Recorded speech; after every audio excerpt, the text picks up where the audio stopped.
ओम गणानां त्वा गणपति गं हवामहे प्रियाणां त्वा प्रियपति गं हवामहे निधीनां त्वा निधिपति गं हवामहे वसो मम आहम जानि गर्भधमा तुम जासि गर्भधम्मः।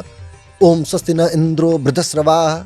जब ये पूरा मंत्र चलता है ना, तो ये क्या है, दैवत स्वर का मंत्र है। मन के उस तार को, उस सेंसेशन को झंकृत करता है जो आपके न्यूरॉन्स को, आपके एक्सॉन्स को, आपके डेंड्रॉन्स को झंकृत करने की क्षमता रखता है।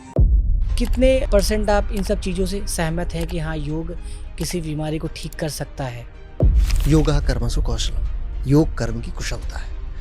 कुशलता कितनी है, दैट इज वेरी इंपॉर्टेंट। आप स्वीपर हो, आप झाड़ू लगा रहे हो और बहुत तन्मयता से लगा रहे हो साहब, आप सफल योगी हो। इट डजंट मैटर कि आपकी शारीरिक व्यवस्था किस दिशा में जा रही है, मानसिक व्यवस्था अत्यंत उत्कृष्ट है। आप दुनिया का कोई भी शास्त्र उठा के दिखा दीजिए, मैं इनफैक्ट प्राणायाम को भी मंत्र के आगे छोटा मानता हूँ। प्राणायाम से भी आप पहुंच पाते हैं उस स्थान तक, परंतु मंत्रों में वो शक्ति है साहब कि वो उस झंकरण को कृत करता चलता चला जाएगा और उनकी जो दूरी है वो धीरे धीरे कम। गांव में पहले या हमने जो देखा है कि लोगों को लकवा, पैरालाइज्ड, पैरालिसिस कि लोग सुबह उठते हैं 5 बजे और ये होता है भैया गिर गए। आज तक किसी को नहीं पता ये क्यों होता है। तो आपसे जानना चाहूंगा कि होता क्यों है और इससे अगर बचा जाए तो योग में या मंत्रों में से कौन सी विधि है जिसका इसका बचाव थोड़ा किया जा सकता है? किसी भी न्यूरो परेशानी के लिए हमेशा याद रखिएगा, इंद्रियों का संयम अत्यंत आवश्यक है, अत्यंत आवश्यक है। कोई भी बीमारी ऐसी नहीं है साहब जो लाइलाज हो, ठीक है। बस आपको ये समझना होगा कि आप एक्टिवेट हो जाइए इस बीमारी में। तो नहीं, सर्वाइकल के बारे में ऐसा बोला जाता है कि ऐसा कोई, मतलब आप योग करते रहिए। नहीं सर, इस पर आप शरीर साहब, शरीर से बेहतर मंदिर दुनिया में कोई नहीं है। शरीर आपका सबसे बेहतर मंदिर, अंत तक कोशिश करता है कि वो आपको परेशान ना होने दे। कि मैं फिट हूँ, मुझे इन सब चीज़ों से क्या लेना देना। फिर आपका विचार है, आपकी आंखें, आपका ज्ञान क्या कहता है कि हाँ यार, हम कहाँ गलती कर रहे हैं, किन किन चीज़ों में गलती करते हैं, क्या आपके कंट्रोल में नहीं है जो दुख होता है सोच के? जी, मैं बताता हूँ। ये बड़ा, मतलब मैं बहुत सारे लोगों के साथ मेरी मुलाकात हुई, मैं पहली बार इतना शाश्वत प्रश्न देख रहा हूँ कि वो भी आपके रूप में। मुझे लग रहा है ईश्वरीय चेतना का वास है आप में कि आपने इतना मौलिक प्रश्न पूछा। जब आपका विचार रिवर्स होता है, नालंदा की तरफ जाता है, विश्वविद्यालय की तरफ जाता है, तक्षशिला की तरफ जाता है, तब टेंशन नहीं होती, घबराहट नहीं होती कि हमने क्या खोया है? आप किसी मंदिर जाते हो, आपको आनंद आता है, आप समर्पण में हो, आप हनुमान की वृत्ति में हो। प्रश्न पूछते हो, हाउ डेयर यू, तुमने नहीं किया, मैंने तुमसे मांगा था, ये लो मेरे पास वैभव हो, 1 लाख का चढ़ावा मैं तुमको चढ़ाता हूं, ये लो। भगवान को क्या जरूरत है मैटेरियलिज्म की?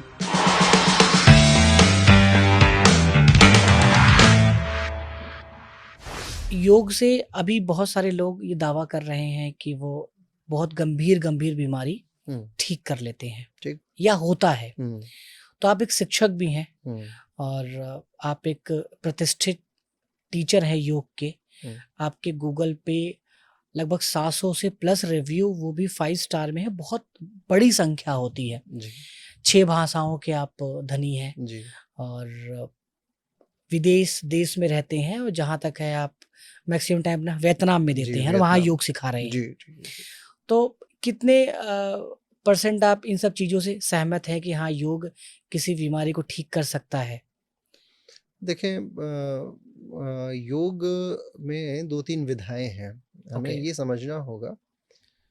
जैसे योग के कई प्रकार बांटे गए हैं, बहुत मौलिकता से मैं आपको समझाता हूँ। मंत्र योग, तंत्र योग, लय योग, अष्टांग योग, हठ योग, ऐसी कई सारी विधाएं हैं। अच्छा। अब जब हम योग की बात करते हैं तो जन सामान्य ये समझता है कि हम हठ योग की बात कर रहे हैं, वो बाय डिफॉल्ट एक्सेप्टेड है कि हठ योग की बात हो रही है। हठ योग में भी आसन, प्राणायाम, मुद्रा और बंध की बात होती है। इन 4 विधाओं के उपयोग से हम अतिशय बीमारियों पे अपना प्रभाव बनाने की पुरजोर कोशिश करते हैं। और हमारी कोशिश ये रहती है कि हमारे आसन उस नैसर्गिक अंग तक और उसकी व्यावृत्ति तक, उसके हार्मोन्स तक, उसकी जो फिजियोलॉजी है उस तक पहुंच जाए और उसे शरीर को इतना योग्य बना दे जो उस बीमारी को टैकल करने के लिए, उसे हैंडल करने के लिए आसानी से आगे लेके जा सके, उसे हैंडल स्वयं कर ले, स्वतः कर ले। तो जब मैं बात करता हूँ रोग की, तो हमें आसनों के चयन पे बड़ा ध्यान देना है, जब मैं आसनों का चयन करता हूँ। अच्छा। जी, मान लीजिए जैसे मैंने बोला मोटापा मुझे घटाना है। चलिए मोटापा को नहीं, मैं और डिफ़िकल्ट बीमारी लेता हूँ। मान लीजिए सोरासिस किसी को ठीक करनी है या मान लीजिए किसी का ब्लड प्रेशर ठीक करना है, किसी का हार्ट अटैक होने की संभावना है, कोलेस्ट्रॉल बहुत ज़्यादा है, उसे ठीक करना है। तो कोलेस्ट्रॉल के संदर्भ में 2-3 चीज़ें हमें समझनी है। एक तो कोलेस्ट्रॉल क्या है? तो ये कोलेस्ट्रॉल स्टेरॉल नाम का एक प्रोटीन होता है। अगर कोई एनाटॉमी पढ़ के आया है, तो वो ये बाखूबी समझेगा कि स्टेरॉल है क्या? हर कोशिका कुछ चीज़ों से मिलके बनती है, जिसमें लिपिड्स हैं, उसकी कुछ प्रोफाइल्स होती हैं, फिर स्टेरॉल उसमें प्रोटीन है। प्रोटीन बड़ा नैसर्गिक अंग है, यानी हर कोशिका में स्टेरॉल है। अब इसमें कोलेस्ट्रॉल आ गया, वो भी उसे भी 2 प्रकार में बाँट रखा है, HDL, LDL, high density lipoprotein, ये उसका नाम है, एचडीएल का, लो डेंसिटी लाइपोप्रोटीन। अब आप सोचिए लाइपोप्रोटीन जो है उसका नैसर्गिक मूल्य है, नैसर्गिक विषय वृत्ति है जिसके आधार पे कोलेस्ट्रॉल जस्टिफाई हो रहा है। अब मैं ये बोलूँ कि कोलेस्ट्रॉल घटाने के लिए मैं 50 राउंड सूर्य नमस्कार करूँगा, तो शायद ये ठीक हो जाएगा। ये मेरी मतलब जनरल कैलकुलेशन है एक जनरल योगाचार्य के तौर पे। परंतु यदि मैं आश्वस्त नहीं हूँ कि ये लिपिड्स क्या होता है, इसकी प्रोफाइल्स क्या होती हैं, कौन-सा आसन और किस आसन के बाद कौन-सा आसन उचित होगा, अगला व्यक्ति किस स्टेरॉल से, किस कोलेस्ट्रॉल से परेशान है, अगले व्यक्ति की दैनिक दिनचर्या क्या है, इन सब को जब मैं काउंटर कर लूँगा, एक प्रोफाइल बना लूँगा और फिर मैं अप्लाई करूँगा, तो मेरा छोटा-सा आसन भी आपके बड़े से बड़े रोग को ठीक कर देगा। और यदि मैं यही प्रोफाइल सभी कोलेस्ट्रॉल के मरीजों पे लगाना शुरू कर दिया, तो एक ऐसा समय आएगा जहाँ पे मेरी फ़िलॉसफ़ी, मेरा दर्शन समाप्त हो जाएगा, क्योंकि वैज्ञानिकता हर जगह शाश्वत तो है साहब, परंतु हर जगह बिल्कुल अपनी व्यवस्थाओं में ही परिवर्तित क्या होती है। बात है! बहुत सारे पॉडकास्ट में हमने ये देखा है कि योग एक ऐसी विधि है जो रिएक्शन नहीं करती। हुँ, हर जगह लोग बोलते हैं कि हुँ। भाई आप योग करो, जी, इसका साइड इफ़ेक्ट तो कुछ है नहीं, जी। सब इफ़ेक्ट ही इफ़ेक्ट हाँ, है। हाँ, हाँ। बट अभी आपने एक टेक्नीक प्रोसेस की बात किया। जी, एक तो बहुत प्यारा वो शुद्ध हिंदी आप बोलते हैं। बहुत-बहुत आभार। मैं मुझे लग रहा था मैं सुनता रहूँ आपको, जी, जैसे आप एक अच्छे सिंगर को सुनते हैं। जी, अच्छा, आप सबसे मिलने के बाद ये होता है ना यार, प्यार, मोहब्बत, सुकून बाहरी दुनिया में नहीं है, अगर लोग आंतरिक काम कर लें, अपने शब्दों पे काम कर लें जी, ना, जी। तो इससे खूबसूरत, खूब इससे महक, इससे प्यारा कुछ नहीं है। यथार्थ कहा आपने हाँ, बिल्कुल। हुँ, और हिंदी जहाँ हम अच्छा, थैंक यू प्रधानमंत्री मोदी और बहुत सारे टीचर हिंदी में जो आए हैं, जिन्होंने ख्याति प्राप्त की है, उनके आने के बाद में हमें कॉन्फिडेंस आया है कि यार हिंदी कोई अ, ऐसी भाषा नहीं आम है भाषा जिसको हम नहीं है। अभी तक डाउन दिखाते थे, बिल्कुल, इंग्लिश आना चाहिए। बिल्कुल। ये इतनी प्यारी है, इतनी सरल है, इतनी मधुर है जी, कि जिस दिन आपने हुँ। देख लिया हिंदी के आईना में खुद को, जी, जी। आप शर्मा जाएँगे और आप ये कहेंगे मुझे क्यों नहीं आती, जी, जैसे बिल्कुल। हम लोग। अब आते हैं सर बहुत सारे लोग, जो कि मैंने बोला, तो अभी आपने बोला कि सेम टेक्नीक, सेम योग विधि सभी पेशेंट पे काम नहीं करता। नहीं करती बिल्कुल। आपने हठ योग का नाम लिया, जी। यानी कि अभी तक जितने भी लोग योग करते हैं, चाहे हुँ, वो सूर्य नमस्कार हो हुँ, और चाहे वो एक्सरसाइज करते हैं मॉर्निंग में, सब वो हठ योग में आता है। हुँ, हुँ, तो यानी कि अगर योग को 100% आप लेते हैं, हुँ। तो हठ योग कितने परसेंट में आता है? देखिए मंत्र योग से शुरुआत होती है। किसी योग कक्षा की अच्छा, वृत्ति जो है वो मंत्र से शुरू होती है। ठीक है। क्योंकि एज़ अ ट्रेनर हमें ट्रेन किया जाता है कि आप अपनी ज़िम्मेदारियाँ ईश्वर को सुपुर्द करें। ओके, तो कक्षा शुरू होने से पहले हम मंत्र जपते ही जपते हैं, वो बाय डिफ़ॉल्ट है। अब हमने गायत्री का जपा, त्र्यंबक जपा, इट डिपेंड्स कि योग शिक्षक कैसे मंत्र के साथ में कंफर्टेबल है। बहुत सारे योग शिक्षक पतंजलि को याद करते हैं, बहुत सारे अपने गुरुओं को याद करते हैं, बहुत अच्छा, ईश्वर को याद करते हैं, डिपेंड्स कि शिक्षक ने किसको सौंपना उचित समझा है। मंत्र योग से शुरुआत हो गई, फिर बात अष्टांग की तरफ चली जाती है। अष्टांग योग की खासियत ये है साहब कि अष्टांग योग हमेशा यम नियम आसन प्राणायाम पे फोकस होके चलता है। तो जैसे शुरुआत हुई, मौलिक शुरुआत हुई। हठ योग में क्या आता है कि हठ योग हकार कथित सूर्यश्च ठकार चंद्र उच्यते, सूर्य चंद्र मसूर योगा हठ योग निगद्यते। हठ योग के उत्पत्ति के लिए सूर्य और चंद्र नाड़ियों का यानी इड़ा और पिंगला का लेफ्ट और राइट के कॉम्बिनेशन पे फोकस हो जाता है। तो आप देखेंगे कि योग शिक्षक ट्रांजिट कर रहा है, वो ट्रांजिशन जोन में है। एक आसन बताएगा कि आप ताड़ासन कीजिए, दोनों हाथ ऊपर उठाइए, इंटरलॉक कीजिए और गहरी सांस लीजिए। फोकस कीजिए कि दाहिने हिस्से से श्वास आ रही है और बाएं से श्वास जा रही है। अब वो शुरू किया था उसने अष्टांग से, लेकिन उसने ट्रांजिट किया तुरंत हठ योग पे, श्वास पे फोकस कराया। एक योग शिक्षक एक कक्षा में कम से कम कुछ नहीं तो मैं समझता हूँ 500 से 1000 बार ये अपने क्लाइंट को बोलता है, श्वास पे ध्यान दीजिए, गहरी श्वास लीजिए, गहरी श्वास छोड़िए। इट्स ऑल अबाउट हठ योग। तो हठ योग जब आया तो वो उसकी व्यावृत्ति पूरी तरीके से चली गई श्वास की वृत्ति के ऊपर, श्वास के अनुगमन के ऊपर। परंतु जब अष्टांग आया तो आसन चलता रहेगा। तो अष्टांग पतंजलि ने अष्टांग का स्वरूप बताया, लेकिन हठ योग मूलतः मौलिक रूप से आसनों को लेके चलता है और बंध इत्यादि भी इसमें आ जाता है। तो ये सब आपस में ट्रांजिट होता रहता है। हठ योग कभी चला, कभी अष्टांग चला, कभी उसमें मंत्र चल रहा है, कभी लय चल रहा है। लय में व्यक्ति को, जैसे अंतिम में हम मेडिटेशन कराते हैं, आंखें बंद हुई तो व्यक्ति शांत चित्त हुआ। जैसे ही शांत सुपुर्द हुआ ईश्वर के, तो लय की शुरुआत हो गई। तो एक योग कक्षा, खास करके आज के ये समय में, एक योग शिक्षक ट्रांजिट होकर ही चल पाता है। बिल्कुल मौलिकता से, बहुत यथार्थ होके, यथेष्ट होके एक ही चीज नहीं सिखा पाएगा, क्योंकि फिर मार्केट की नीड ऐसी नहीं है। तो इसलिए योग शिक्षक ट्रांजिट करते हुए चलता है। आज के लाइफस्टाइल में कितना रेलेवेंट है ये सब? देखिए, आज की लाइफ स्टाइल में तो बहुत अधिक आवश्यक है। मैं आपको बताता हूँ क्यों। जब आप योग शुरू करते हैं, जब आपने योग की शुरुआत की, तो आप क्या है, सकाम होके आपने योग की शुरुआत की, निष्काम होके की ही नहीं। सकाम यानी आपने तय कर लिया कि मुझे ये चीज़ प्राप्त करनी है, उसकी उसकी प्राप्ति के आधार पे आप लगे चलते-चलते चले जा रहे हैं। परंतु जब आप करना शुरू करते हैं योग, तो एक शिक्षक से आप सहायता माँगते हैं कि सर हेल्प मी। वो शिक्षक आपका पहला सहायक हो जाता है। शिक्षक के में भी इतनी योग्यता नहीं है साहब, आध्यात्मिक रूप से मैं आपको बताता हूँ, वो भी सहायता माँगता है किसी और से, अपने गुरु से। गुरु भी सहायता माँगते हैं अपने ईश्वर से। तो सब मिलके कोशिश करते हैं, एक योग शिक्षक ये कोशिश करता है कि मेरा क्लाइंट ठीक हो जाए, और एक बार ये ठीक हो गया तो ये 2-4 लोगों तक रेफ़रेंस दे देगा, लिहाजा आज की इस दुनिया में मुझे कुछ प्राप्त हो जाएगा।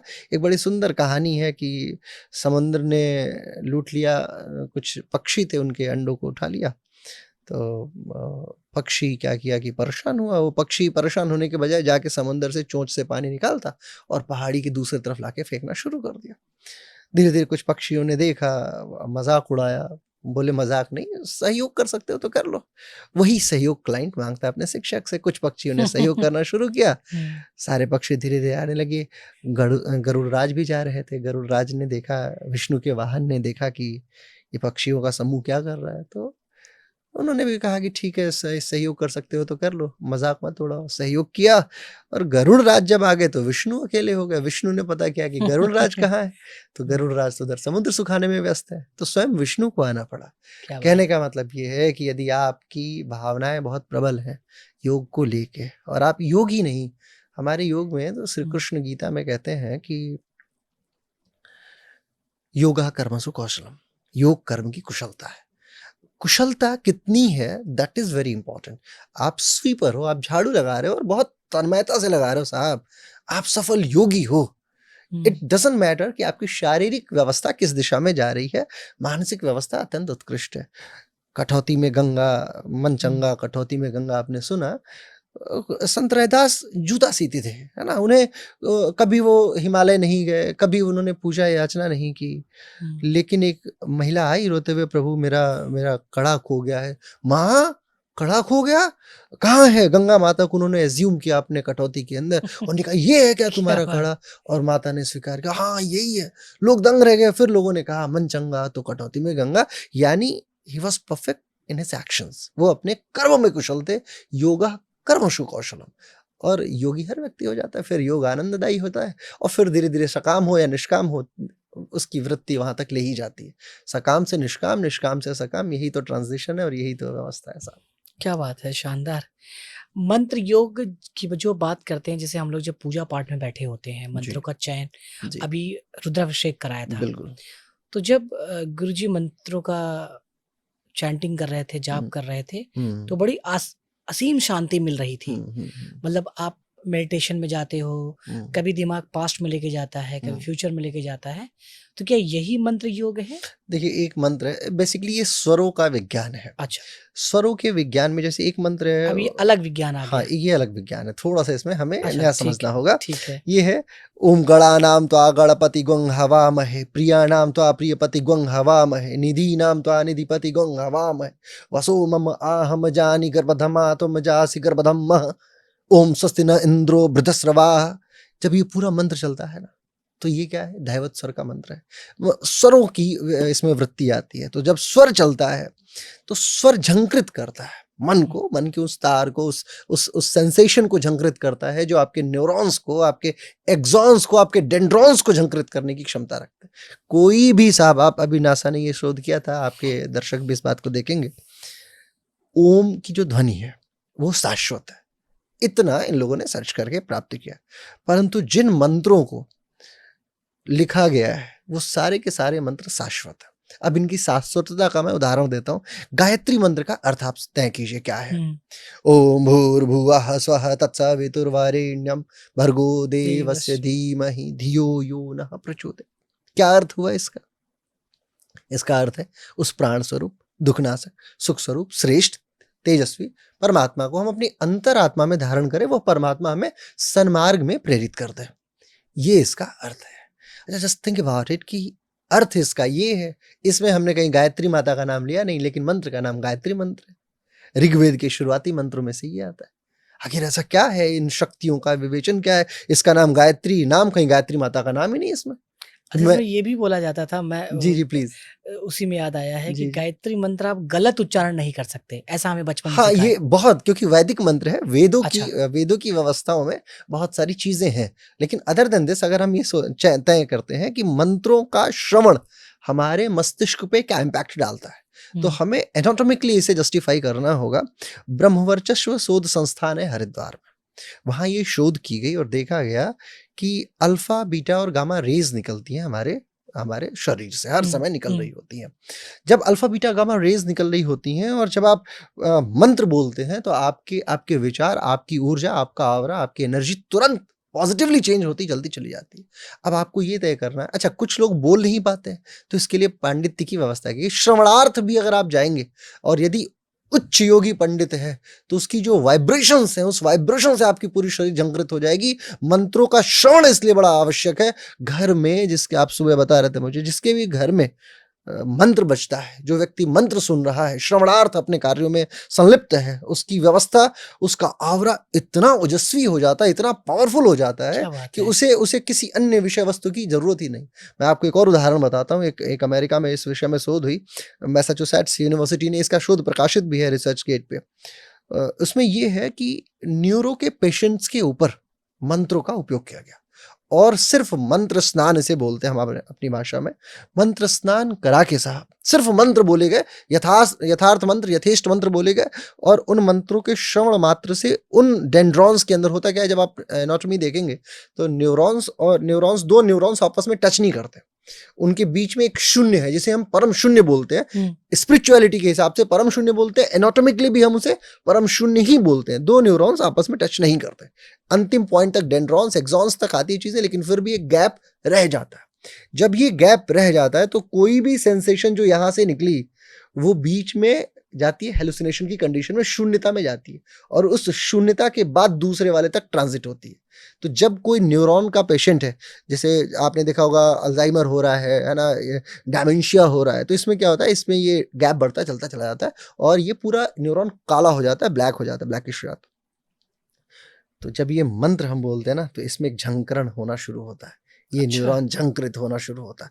आप दुनिया का कोई भी शास्त्र उठा के दिखा दीजिए, मैं इनफैक्ट प्राणायाम को भी मंत्र के आगे छोटा मानता हूं, प्राणायाम से भी आप पहुंच पाते हैं उस स्थान तक, परंतु मंत्रों में वो शक्ति है साहब कि वो उस झंकरण को कृत करता चलता चला जाएगा और उनकी जो दूरी है वो धीरे धीरे कम करीब आएगी, और वो जो ट्रांजिशन हो रहा था विचारों का, श्रृंखलन जो हो रहा था, उच्च श्रृंखलन जो हो रहा था, वो बड़ा बड़ा रैपिड होता चलता चला जाता है और न्यूरॉन्स इंस्टेंट इम्पैक्ट क्रिएट करना शुरू करता है। और ये जान लीजिए कि न्यूरॉन्स के संदर्भ में एक विश्वविद्यालय है, उसके बड़े विद्वान प्रोफेसर हैं, professor doctor colonel Dhamija, search कीजिएगा आप, तो बड़े बड़े विद्वान प्रोफेसर हैं, लेफ्टिनेंट रहे आर्मी में, न्यूरो साइंटिस्ट। उन्होंने कहा है कि जब कोई लड़का एमबीबीएस की डिग्री करके एमडी करके बाहर निकलता है तो सबसे कमजोर जो है वो न्यूरो वाला है, क्योंकि उसके उसके उसके तुरीन में कोई अस्त्र ही नहीं है। हड्डी वाले के पास तो कैल्शियम है, कोई भी बीमारी हो तो ले कैल्शियम, ठीक है। क्या कहते हैं, जो जनरल फिजिशियंस हैं उनके पास तो चलिए विटामिन की गोलियां हैं,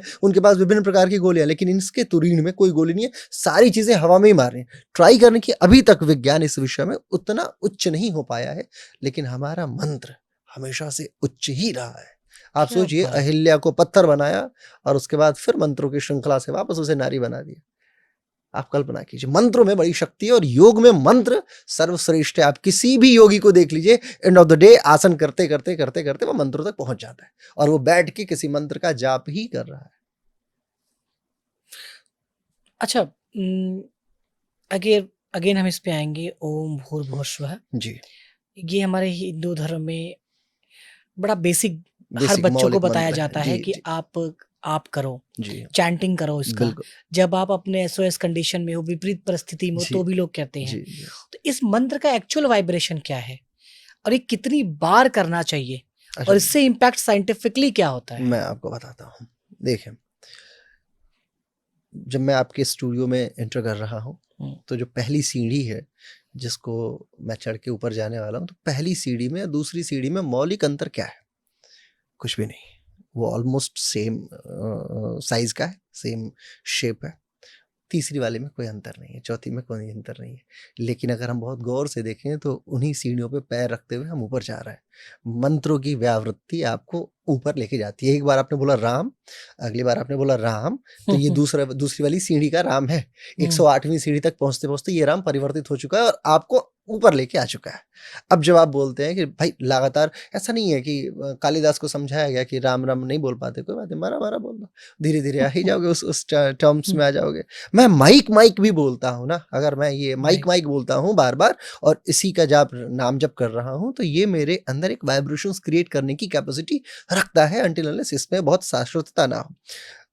मंत्र दृष्टा हुए हैं ऋषि लोग। बात ये है, ऋग्वेद जब लिखा गया, ऋग्वेद के विषय में जब ऋग्वेद का, यजुर्वेद का, सामवेद का, अथर्ववेद का और इन सारे उपनिषदों का, जिसमें ईश, केन, कट, प्रश्न, मुंडक, मांडुक्य, छांदोग्य, ऐतरेय, तैतरेय, बृहदारण्यक, इन सारे उपनिषदों का जब लेखन हो रहा था तो सबके मंत्र दृष्टा हुए।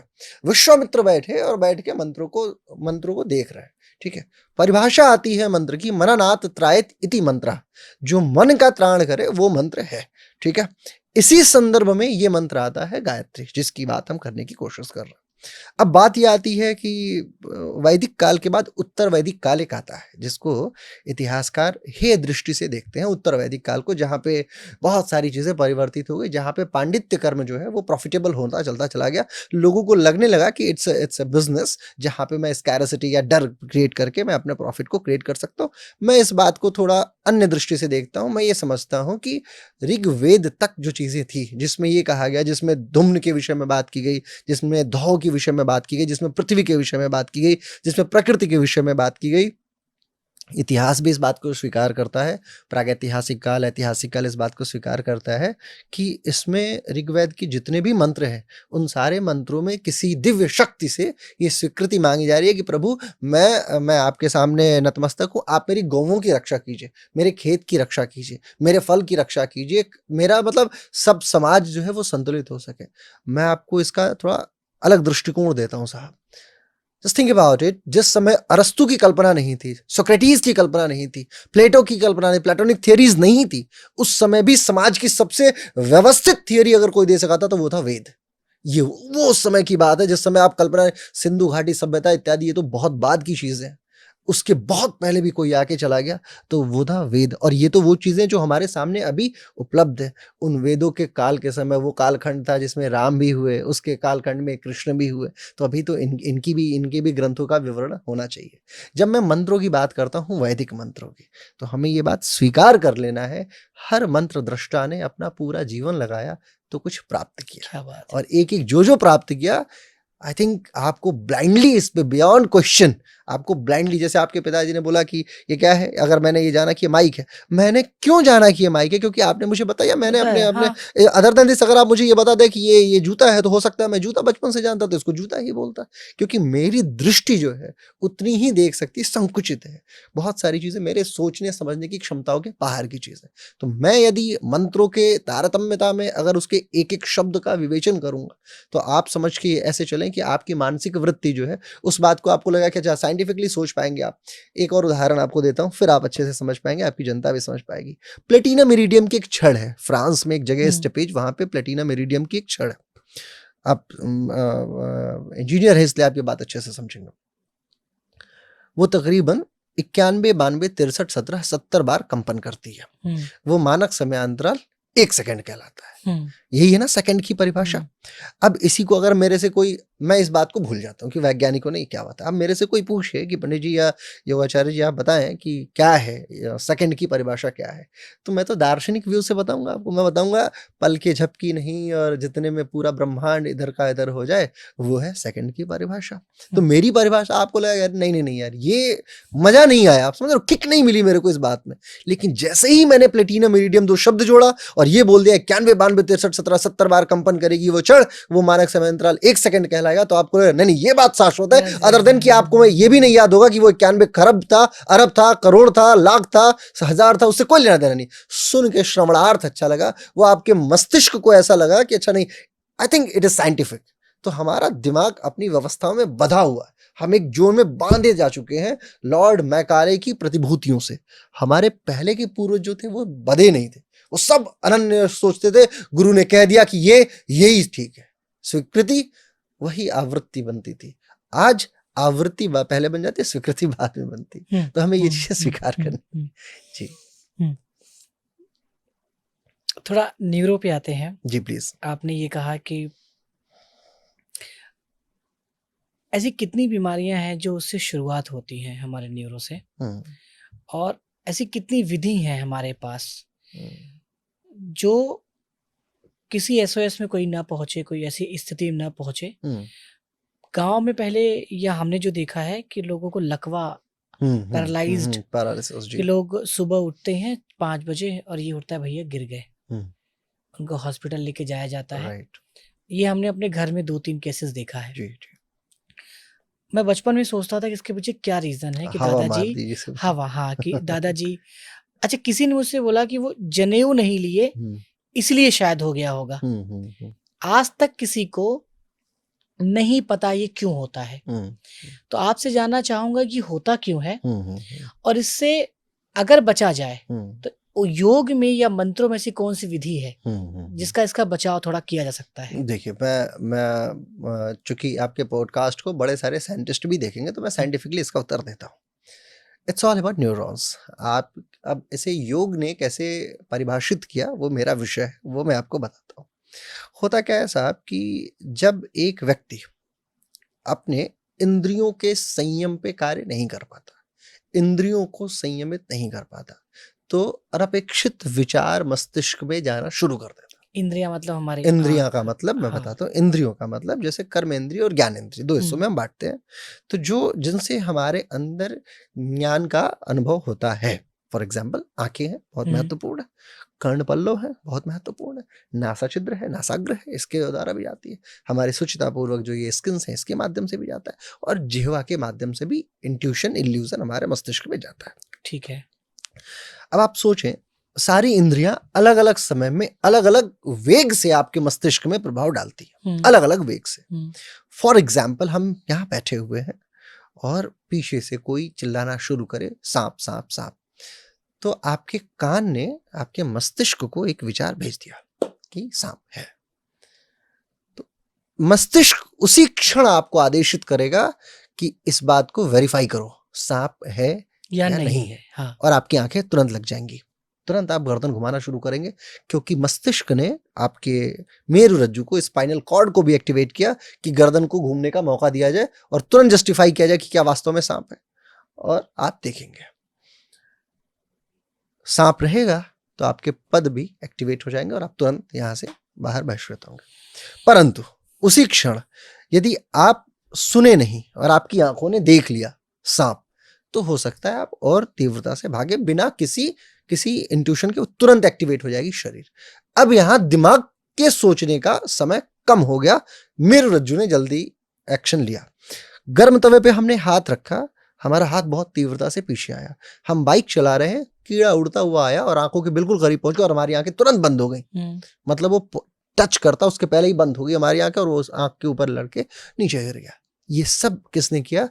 आपके सीएनएस सिस्टम के, यानी सेंट्रल नर्वस सिस्टम के दूसरे हिस्से जो आपकी कॉर्ड है। इन दोनों में आप समझिएगा, इन दोनों के ऊपर जब इम्पैक्ट क्रिएट होना शुरू हो जाता है आपकी इंद्रियों के तनाव के कारण से, आंखों ने कोई चीज देख रखी है, वो तनाव ले रही है, दिमाग उसको हैंडल नहीं कर पा रहा है, कानों ने कोई बात सुन रखी है कि मेरे फलाने ने मेरे को ये कह दिया है, XYZ ने ये कह दिया, मैं ये नहीं कर पा रहा हूँ। आंखों ने देखा कि मेरे मित्र हैं, इन्होंने मेरे से ज्यादा प्रगति कर ली, वो स्वीकृति नहीं आ पा रही है। किसी ने जिह्वा से बोल रखा है और आपने उसे सुन रखा है, श्रवण कर रखा है। किसी ने आपको जहर दे दिया, आपकी जिह्वा ने टच कर रखा है और आप ये महसूस किए कि वो मुझे मारना चाहता है, इत्यादि इत्यादि इत्यादि।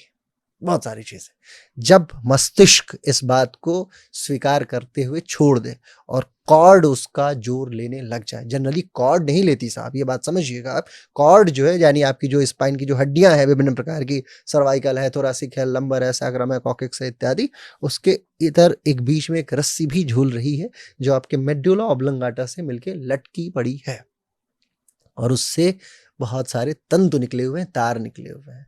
तो जैसे ही वो प्रेशर पॉइंट ट्रिगर किया उस तंतु के ऊपर जिससे हाथ एक्शन में आता है, हाथ को उठाने के लिए कॉर्ड महत्वपूर्ण है और कॉर्ड का वही पॉइंट जिससे मेरा हाथ उठ रहा था, वही पॉइंट दबाव में आ गया, प्रेशर में आ गया, मेरा हाथ झूल जाएगा। और इसको मैंने क्या नाम दिया? पैरालिसिस। ये पैरालाइज्ड हो गया।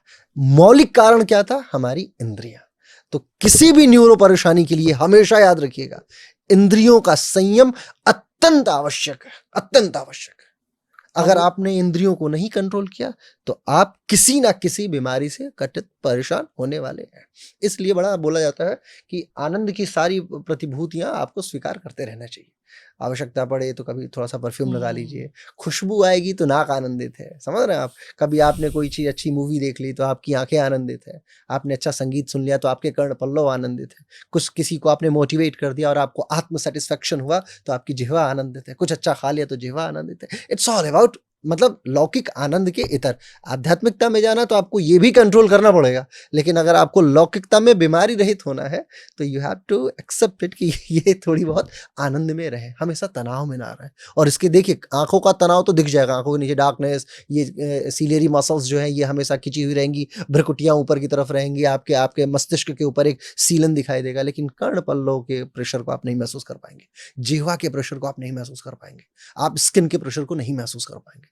तो सारा आनंद आप मतलब एनालाइज नहीं कर सकते, और खास करके कॉर्ड के प्रेशर को तो आप बिल्कुल नहीं महसूस कर सकते। तो हम जब योग करते हैं तो हम क्या करते हैं, आसन कर रहे हैं तो स्पाइन को आगे पीछे झुका रहे हैं ना, तो उस प्रेशर को हम जेंटली रिमूव कर दे रहे हैं। क्या शानदार, शानदार सर। न्यूरो जो इंद्रियां हैं हमारी, इस पे हमने पढ़ा भी था, ब्रह्म कुमारी इस पे डिस्कशन हुआ। कितने टाइप की बीमारियां जन्म लेती हैं?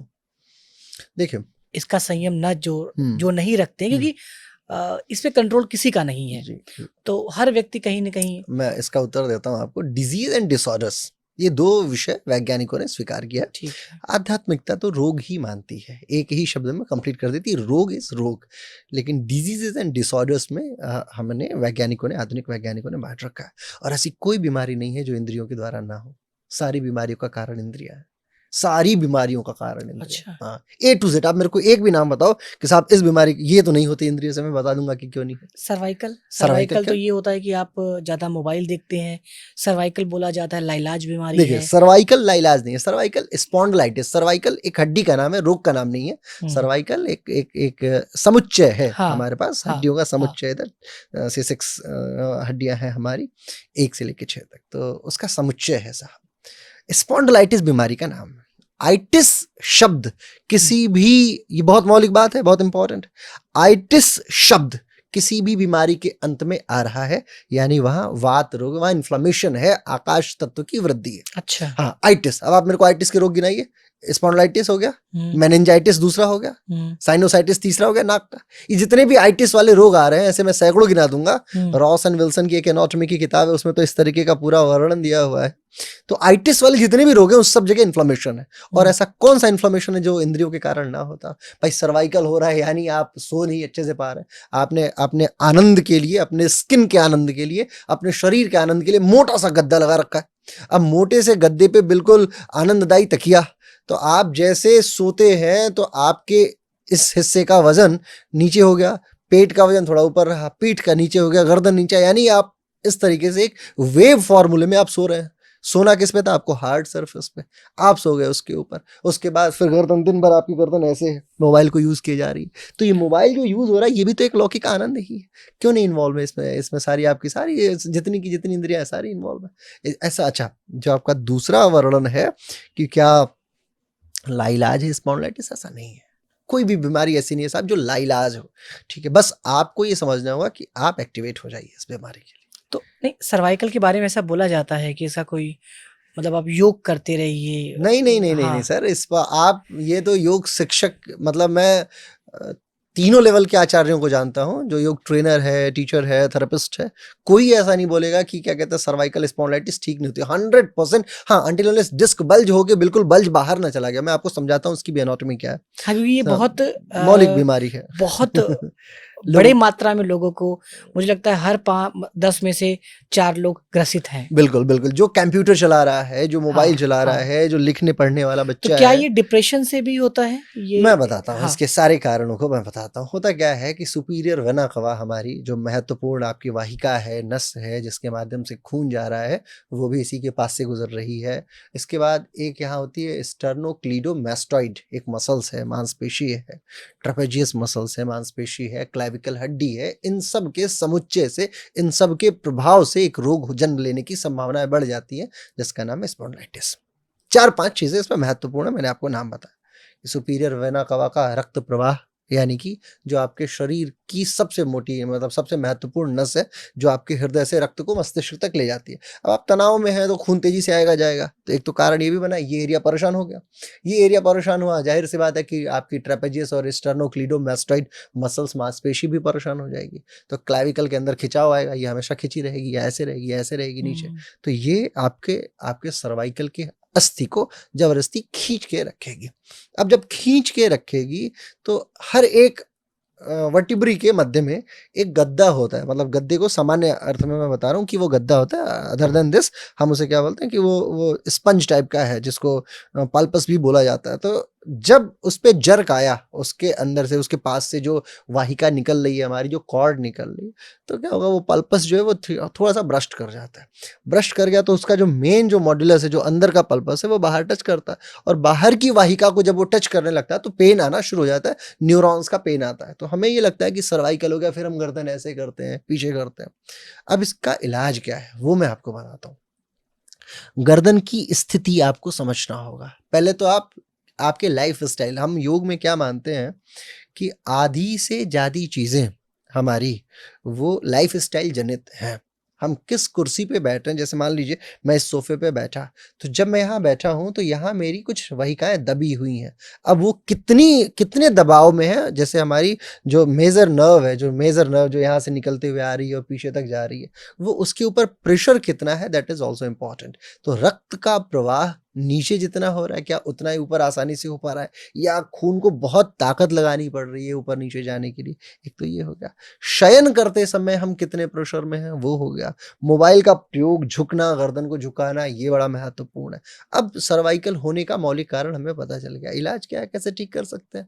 तो सबसे पहले हमें गर्दन को समझना होगा। आप एक्सरे करा लीजिए, एक्सरे ना हो तो आप सिटी स्कैन करा लीजिए, और ये देख लीजिए कि क्या पल्पस बाहर तो नहीं निकल रहा है। वो ऐसा तो नहीं कि वो फट चुकी है, ब्रस्ट कर चुका है तो हमें थोड़ा ज़्यादा ध्यान देना पड़ता है। अधिकतर केस में ये ब्रस्ट नहीं की होती है, बस प्रेशर ज़्यादा होता है। प्रेशर ज़्यादा है तो हम, जाहिर सी बात, गर्दन का खिंचाव, जो भी आसन है, पेन होता हाँ है पेन हो सर रहा है, में। बस तो गर्दन के खिंचाव से धीरे धीरे हम अपने इन मांसपेशियों का उपयोग करते करें, इन्हें ताकतवर बना लेंगे। एक और चीज़ मैं बताता हूँ, मानव शरीर जो है वो उपयोगितावाद के सिद्धांत पे, यूटिलिटेरियन कॉन्सेप्ट पे कार्य करती है।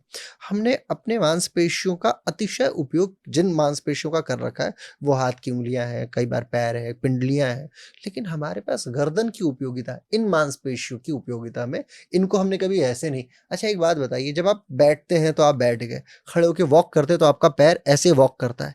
कभी आप उल्टा करने की कोशिश किए हैं? बैक वॉक करने की कोशिश किए हैं? तो इन मांसपेशियों यानी काफ मसल या आपके थाइज़ को, ये जो अपर मसल्स हैं, इनको कैसे पता चलेगा कि इनका भी यूटिलाइज़ेशन है? कभी आपने उठक-बैठक करने की स्वयं से कोशिश की? जब अगर आप स्कूलों में तो खैर करा दिया जाता था, आजकल तो लोग नहीं करते हैं। उठक-बैठक करने की कोशिश की क्या? इन मांसपेशियों का उपयोग ही नहीं करते आप। आप अपने शरीर के अंदर यदि 600 मांसपेशियाँ हैं, यकीन रखें आप आधे का उपयोग करते हैं और आधे को भूल चुके हैं। वो आपके लिए सिर्फ़ चलने वाली चीज़ें कि ठीक है उपयोग आगे ज़रूरत हो गई तो क हेल्प कर दो मेरी, नहीं तो मेरी कोई कोई आवश्यकता है नहीं तुम्हारी, आवश्यकता नहीं बेसिकली है। है नहीं। आपको सारी मांसपेशियों का उपयोग करना होगा, ख़ास करके इधर आपकी जो स्कैपुला है, इसका उपयोग करना सीखिए। हाथ को पूरा उठाइए, घुमाइए, सर्कुलर मोशन में लाइए इसे, इसे चौड़ा अंदर फिर मतलब एक्सरसाइज़ के पोस्चर जो हैं, आसन के पोस्चर उन्हें कीजिए। सर्वाइकल ऐसा कुछ भी नहीं है कि जो ठीक ना होता हो, सिर्फ़ आपको लाइफ़स्टाइल ठीक करनी है, मांसपेशियों को योग्य बनाना है। जितना योग्य बनाएँगे, उतना आगे चलता चला जाएगा। माना जाता है कि आप ज़्यादा से ज़्यादा 1 मिनट श्वास रोक सकते हैं, लेकिन हुँ। विश्व रिकॉर्ड देखिए कितने का है पानी में डूब के 45 मिनट, 46 मिनट तक। किसी ने अभ्यास करके हाँ, आपने लंग्स को इतना तो कैपेबल बनाया, मानव वृत्ति ही तो है। किसी व्यक्ति ने आपने सोचा होगा कि हम 50 किलो वज़न उठा लेते हैं, कोई ऐसा भी है जो 500 किलो वज़न उठा लेता है, मानव वृत्ति ही तो है। उसने क्या किया? अभ्यास किया। तो आप अपने सर्वाइकल को अभ्यास के माध्यम से इतना योग्य बना सकते हैं कि चाहे गर्दन दिन भर झुकी हो फिर भी वो बड़े शौक से आपकी सहायता करे। शरीर साहब, शरीर से बेहतर मंदिर दुनिया में कोई नहीं है। शरीर आपका सबसे बेहतर मंदिर। अंत तक कोशिश करता है कि वो आपको आपको परेशान ना होने ना दे। लेकिन आप इतना भूल जाते हैं अपने वाणिज्यवाद में, अपने मैटेरियलिस्टिक दुनिया में कि आप अपने मंदिर को भूल दुनिया के मंदिर को साफ करने में लग जाते हैं। घर हमारा साफ, अंदर की दुकान पूरी खराब। तो हमें अपने आंतरिक व्यू को थोड़ा-सा परिष्कृत करना होगा और यही परिष्करण आपके बीमारियों, व्याधियों से आपको दूर हटा देगा। इसलिए डरें नहीं, कोई भी रोग हमारे नेचुरोपैथी में सिद्धांत है, नेचुरोपैथी वाले लोग जानते हैं, रोग के विषय में कहा गया है, पहली ही लाइन है, पहले दिन का, पहले सिलेबस का पहली लाइन, रोग हमारे शत्रु नहीं मित्र हैं। वो हमें ये बात अच्छा, का भान कराते हैं कि साहब आप थोड़ा-सा कृपया करके कृपया ध्यान दे लीजिए मालिक, करके आप ही की शरीर है, हम तो आपको सिर्फ़ एक इंट्यूशन दे रहे हैं हाँ, कि एक हाँ, हिंट हाँ। दे रहे हैं जी, कि जी, भैया कि अब ध्यान रख आप लीजिए, हाँ, ध्यान दे प्लीज़ दो, ध्यान रख ध्यान लीजिए। दे दो। आपने इसका उपयोग नहीं किया, लिहाज़ा आपको थोड़ी परेशानी हो रही है। हम ही क्षमा प्रार्थी हैं, प्रभु थोड़ी-सी सहायता कर लीजिए, आपकी शरीर है, बस ये। जब आप अपने दृष्टि से आज के भारत को देखते हैं, जी, जहाँ अब मुझे नहीं पता कि बाहर से अगर मैं अपने को परफेक्ट समझ रहा हूँ, अंदर से जी, मैं कितना बीमार हूँ। जी, एक्चुअली सोचने की क्षमता छिड़ हो गई है, जी, करने की क्षमता छिड़ हो गई जी। है। लर्निंग तो इतनी छिड़ हो गई है कि आप सुन रहे हो, हुँ, आप मूवी देख के आए हो, 1 घंटे बाद आपको वही स्टोरी याद नहीं है। जी, जी, जी, मतलब इतना छिड़ हो रहा है हर एक दिन, जी, बिल्कुल। ठीक है? जब आप अपने दृष्टि से देखते हो आप, हुँ, तो क्या लगता है आपको कि हम कितने अज्ञानी हैं? हुँ, और क्यों अज्ञानी हैं? और फिर क्या दुःख होता है आपको? देखिए, जब आप ज्ञान की प्राप्ति कर लेते हैं, हुँ, तब आपको लगता है मैं कितना अज्ञानी था जी।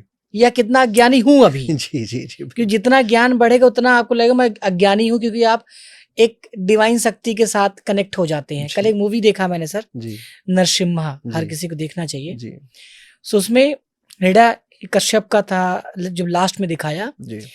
कि मुझे तो वरदान मिला है, कोई मार नहीं मान सकता नहीं मुझे। सकता, हाँ। तो जब उसका विकृत रूप दिखाया, हुँ, विकराल रूप दिखाया, तो पृथ्वी ऐसे छोटी-सी दिख रही थी। हुँ, सारे ग्रह के हुँ। साथ वो खेल रहा था जी, कि जी। मेरे तो कंट्रोल में सब कुछ है। सब कुछ है। जी। लेकिन जब वही दूसरे क्षण ईश्वर को दिखाया, हुँ, तो वो व्यक्ति जिसके साथ वो पृथ्वी, मतलब जो पृथ्वी के साथ खेल रहा था, हुँ, हुँ। वो भगवान के नाखून बराबर नहीं था। जी, जी, जी। इतना विकराल दिखाया गया। विकराल, जी, जी, जी। तो यानी कि वो खुद इतना बड़ा ज्ञानी था और भगवान से जब ये हुआ तो वो नाखून के बराबर भी नहीं था। सोचो कितना बड़ा ज्ञानी था वो। जी, जी। और ऐसे ही हम हो सकता है कि अपने को विकराल समझ रहे हो, महान समझ रहे हो कि मैं फिट हूँ, मुझे इन सब चीज़ों से क्या लेना देना। जी। फिर आपका विचार और आपकी आंखें, आपका ज्ञान क्या कहता है कि हाँ यार, हम कहाँ गलती कर रहे हैं, किन किन चीजों में गलती करते हैं, क्या आपके कंट्रोल में नहीं है, जो जी दुख होता है सोच के? जी जी जी जी मैं बताता हूँ। ये बड़ा मतलब मैं बहुत सारे लोगों के साथ मेरी मुलाकात हुई। मैं पहली बार इतना शाश्वत प्रश्न देख रहा हूँ कि वो भी आपके रूप में। मुझे लग रहा है ईश्वरीय चेतना का वास है आप में कि आपने इतना मौलिक प्रश्न पूछा। ये वास्तविकता मैं बता रहा हूँ भाई साहब। मैं इसलिए कह रहा हूँ क्योंकि एक शिक्षक होने के नाते हम बहुत सारी चीज़ें देख लेते हैं स्वतः। जैसे मैं आपको 2-3 छोटी बातें बताता हूँ। किसी के बिल्कुल यहाँ पिंपल निकला है, यानी उसका पेट खराब है। ये अच्छा। एक्यूप्रेशर का साइंस है। मैं आपको एक-एक छोटी-छोटी बातें बताते चलता चला। यहाँ पिंपल निकला है यानी उसका पेट खराब है। पिंपल यहाँ निकला है तो इसका मतलब ये है कि उसके हृदय में कोई थोड़ी बहुत परेशानी, कोलेस्ट्रियम है वहाँ पे। ऊपर है तो उसके व्यक्तिगत निजी जीवन में कोई परेशानी, यहाँ अगर कोई पॉइंट्स आ रहा है तो निजी जीवन में कोई परेशानी है। ये हो गया चेहरा देख के, आकृति देख के मनुष्य की पहचान। आँखों का स्वरूप दिख जाता है, कान कर्णपल्लों का स्वरूप दिख जाता है, हाथों के अंदर का, जैसे अगर मान लीजिए मैंने इसे चेक किया, हाथ मुझे दिख गया तो मैं ये समझ पा रहा हूँ कि इसमें हीमोग्लोबिन का क्या स्तर है ना? चिड़चिड़ाहट से हार्मोन्स का आइडिया लग जाता है, बातचीत करने से और शांत वृत्ति से ये पता चल जाता है कि उसके ऊपर की जो पिट्यूटरी है, पीनियल ग्रंथि है, इसका क्या स्तर है। वाणी की सारगर्भिता से ये पता चल जाता है कि थायराइड, पैराथायराइड ने कितना कार्य किया है। हृदय से आपके स्तर का पता लग जाता है। एक्शंस रिएक्शन से आपके आपके एड्रीनल ग्रंथियों का आइडिया लग जाता है कि वो कितनी कार्यरत है। ये वो चीज़ें हैं जिनके माध्यम से हम सौम्यता से चीज़ें जान लेते हैं। इसके बाद आता है जो इसके बियॉन्ड, ये तो वो साइंस है जिसको साइंटिस्ट भी जानते हैं। इसके बाद आती है योग शिक्षकों की वृत्ति। योग शिक्षक जस्टिफाई करता है ऑरा। सबसे पहली चीज़ वो देखेगा वो है आपका ऊर्जा स्तर। जैसे मैं आपके आंतरिक ऊर्जा स्तर में बैठ के यदि आपसे बात कर रहा हूँ और मैं बाखूबी समझ रहा हूँ कि आपका ऊर्जा स्तर सकारात्मक है, यदि मैंने चक्रों का अध्ययन किया है तो। और बहुत सौम्य अध्ययन है, कोई डिफिकल्ट नहीं है इसमें। ऐसा नहीं कि ये रॉकेट साइंस है, बहुत ईजी है जस्टिफाई करना, प्राण के सारे स्तरों को देख पाना। व्यक्ति का जो भी है, जो भी उसका उसका संयम है, जिस तरीके की शैली है, वाक्पटुता है, जिस तरीके का उसका उसका अभियोजन है, जिस तरीके की आइडियोलॉजी है, वो सारी चीज़ें उसके चक्रों से और उसके उसके उसके प्रतिबिंबन से हम आइडिया लगा लेते हैं कि भाई साहब ये स्तर है चक्रों का। वो हमें ऐसा नहीं कि हमें बताने की आवश्यकता हो कि साहब अच्छा। आपका ऊर्जा स्तर ऐसा है। हम कुछ लोगों से मिलते हैं, उसे प्रणाम कर लेते हैं कि ठीक है सर, प्रणाम, बड़ा अच्छा लगा मिलके। कुछ से हम गले मिल जाते हैं कि स्वतः, क्योंकि हमारा ऊर्जा स्तर बाय डिफ़ॉल्ट उनके ऊर्जा स्तर के बराबर है। हो सकता है, मैं ऐसे बहुत सारे उदाहरणों को जानता हूँ और योग शिक्षक इस बात को जानते हैं कि कुछ लोगों से आप भी महसूस किए होंगे, कुछ लोगों से आप हाथ मिलाते होंगे ना तो आपको न्यूट्रल फ़ील होता होगा, इट्स ओके। हुँ, कुछ लोगों से मिलाते होंगे बड़ा पॉज़िटिव फ़ील होता होगा, यार बड़ा अच्छा। कुछ लोगों से मिलाते होंगे तो ऐसा लगता है यार किससे ही हाथ मिला लिया, हुँ, नेगेटिविटी। कुछ बड़े लोगों से आप मिलते होंगे, बहुत बड़े लोगों से, तो कल मैं 1-2 लोगों से मिला तो मैंने ये महसूस किया, मैं सोचा इस विषय को आपके सामने रखूँगा भी। कुछ बड़े लोगों से मिलते हैं तो वो आपको कभी छोटा महसूस नहीं होने देते। कुछ बहुत बड़े लोगों से महसूस मिलते हैं आप तो आपको बहुत छोटा महसूस करा देते हैं, चाहे आप बहुत बड़े भी हों। ये सब ऊर्जा स्तर का प्रभाव है और बेसिकली वो इम्पैक्ट आपके ऊपर नहीं क्रिएट कर रहा, वो अपने प्राण शरीर के ऊपर। कोश मैं अच्छा। बताता हूँ सर, मनोमय, अन्नमय, मनोमय, प्राणमय, विज्ञानमय, आनंदमय, ये सारे कोश हैं। हर एक व्यक्ति का सब कोशा एक कोशिका स्तर है, जहाँ पे व्यक्ति परेशान होता है और अपने आप को प्रभावित करता है। मनोमय कोश को प्रभावित किया, आपने मन को आपने छोटा दिखा दिया, you are feeling I am so great, it's not like that. आपने अपने मनोमय कोश को विकृत कर लिया एंड हुँ, इट्स नॉट सो ईजी कि आपके मनोमय कोश को मैं ठीक कर पाऊंगा, whether I am a teacher. लेकिन इसके बाद भी मनोमय कोश तो आपको ही ठीक करना होगा। I can create the situations, आपको ठीक करना मनोमय। अन्नमय, योर फूडिंग आइडियोलॉजी, जहाँ भी आप खाना, आप सपोज करो आप डेली जाते हो और आपने हल्दीराम में खाना खाना शुरू कर दिया। आप 5 दिन हल्दीराम में खाना खाओ, 5 दिन किसी ढाबे पे खाना खाओ, 5 दिन किसी आप अपने आपके घर कार्य करने वाली जो मेड आती हैं उनको बोलो। मेड मैडम जो हैं वो अपने घर से लड़ाई करके आती हैं और उसी उसी क्रोध में अगर वो भोजन बनाती हैं तो आप समझिए कि आपका बीमार होना 100% तय है। हल्दीराम में काम करने वाला अगर वो लेबर जो वहां कार्य कर रहा है, यदि उसका मालिक उसको पैसे समय पे नहीं दे रहा है और वो अपनी निगेटिविटी से बना रहा है, तो अन्नमय कोश आपको परेशान हो गया। प्राणमय कोश, आप डेली नकारात्मक व्यक्तियों से मिल रहे हो, जिससे मिल रहे हो वही आपको निगेटिव किया जा रहा है। अरे यार तुमने ऐसा किया, तुमने ऐसा किया, हर व्यक्ति डांटे जा रहा है। आप अपना प्राणमय कोश धूमिल कर रहे हो। आनंद में आपके अंदर कोई ज्वाय नहीं है, आप किसी भी चीज को करते हो और खिन्न रहते हो हर समय आपकी व्यवस्था ऐसी है, नकारात्मकता आपको प्रेषित की जा रही है, आप आनंदमय कोश को धूमिल करते चले जा रहे हो। फिर आप क्या सोचते हो कि विज्ञानमय कोश आपका ठीक हो पाएगा? कदापि नहीं। आप शून्य हो जाओगे, और आपकी शून्यता वो शून्यता नहीं जिसके लिए योग किया जाता है। आपकी शून्यता ऐसी शून्यता है जहां से आप फिर से इनिशिएट करते रह जाओगे। आपको पता ही नहीं चलेगा कि मतलब आप पत्थरों पे उगने वाले पेड़ हो जाओगे, कभी मतलब उग तो जाओगे लेकिन बड़े नहीं हो पाया करोगे। इट्स गुड कि आप दिखेगा अच्छा कि हाँ ये कोशिश कर रहा है, कोशिश, और आप आइडिया ही नहीं लगा पाओगे। और कौन सा डॉक्टर है, मेरे को एक मेडिकल साइंस का डॉक्टर आके क्लेम कर दे इस वीडियो को देखने के उपरांत भी कि आई कैन डील विद मनोमय कोश, अन्नमय कोश, प्राणमय कोश? नथिंग सर, कोई नहीं ठीक कर सकता। यकीन रखें, एंड इट्स ओनली यू, आप हैं जो आपको ठीक कर सकते हैं। तो आपको ये जान लेना होगा। हम योग शिक्षक के तौर पे ये बातें देख लेते हैं, किसका कोश कितना पावरफुल है। मतलब शिक्षक के तौर पे मैं सबके सारे ट्रेनर्स की गारंटी नहीं लेता, लेकिन जिसने शिक्षा ली है वो 5 मिनट के अंदर ये जान जाएगा कि अगले व्यक्ति का कोशों का क्या स्तर है। आनंददायी कोश है तो आनंद है। एक और छोटी सी बात बताता हूँ, कोशिका की खोज हुई 1665 के आसपास। रॉबर्ट हुक ने गलती से खोज दिया बेचारे, वो आलू में कुछ कोई बीमारी खोज रहे थे, अच्छा। तो उनको कोशिका देखी, तो उन्होंने एक थियरी लिखी कि देयर इज समथिंग, जो बहुत सबसे स्मॉलेस्ट थियरी है। लोगों ने बड़ा सारा वाह, कोशिका शरीर की सबसे छोटी इकाई हमें मिल चुकी है, वेरी गुड, फैंटास्टिक, माना गया। तकरीबन 100 वर्षों तक ये बात चलती रही। 1774 के आसपास में आई रॉबर्ट ब्राउन की थियरी। रॉबर्ट ब्राउन ने कहा कि नहीं, nucleus is the smallest unit inside the cell. कोशिका के अंदर केंद्रक नाम की एक चीज है जो सबसे छोटी इकाई है। वाह, बहुत बढ़िया, इन्होंने खोज दिया। फिर बेंडा आए, बहुत सारे लोग आए, स्लाइडर आए, स्वान आए, लोगों ने सबने कोशिका की थियरीज दी।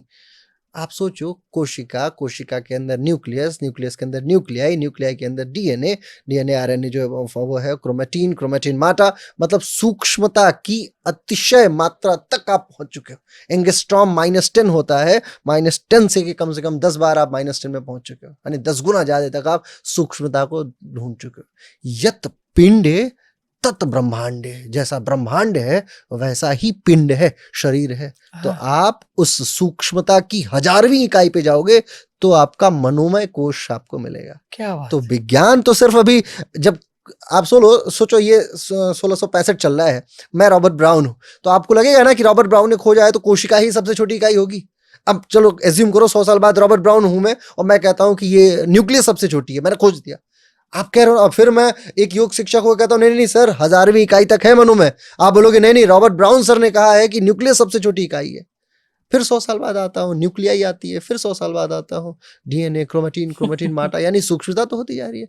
तो हम तो शाश्वत हैं साहब। वैज्ञानिक लोग जाने वो क्या कर रहे हैं, जल्दी जल्दी खोज के पहुंचे हमारे सिद्धांत तक, हमारी बातों तक पहुंच जाए, 1000वें कोष तक पहुंच जाए। मनोमय ना मिला और वो प्रताड़ित ना हुआ, परेशान ना हुआ, तो आप मुझे बताइएगा।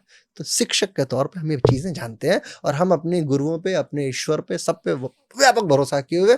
आप देख लो जी कि आपकी संस्कृति, चूंकि आप ही की संस्कृति है योग, मेरी तो है नहीं, ऐसा नहीं। मैं भी एक प्राणी हूँ, आप भी एक प्राणी हूँ, है ना। मैं वैज्ञानिक तो हूँ नहीं, मैं भी एक दार्शनिक हूँ। आप देख लो कि आपको स्वीकार करना है या नहीं करना है। आपने स्वीकार कर लिया तो आप यहाँ हो गए, नहीं स्वीकार किया तो दुनिया तो पहले भी चल रही थी, आज भी चल रही थी। क्या आप बात है। जैसे आपने सूक्ष्म की बात और सबसे छोटी इकाई की बात जी किया, जी जी, तो मुझे लगता है आप भी अपने को वही इकाई समझते होंगे बिल्कुल जिस आप पद्धति में है या जी, जिस प्रोफेशन में है। बिल्कुल बिल्कुल। जब आपका विचार रिवर्स होता है, हम्म, नालंदा की तरफ जाता है, जी जी विश्वविद्यालय की तरफ जी जाता जी है, जी जी, तक्षशिला की तरफ जाता है, बिल्कुल जी। तब टेंशन नहीं होती, घबराहट नहीं होती कि हमने क्या खोया है।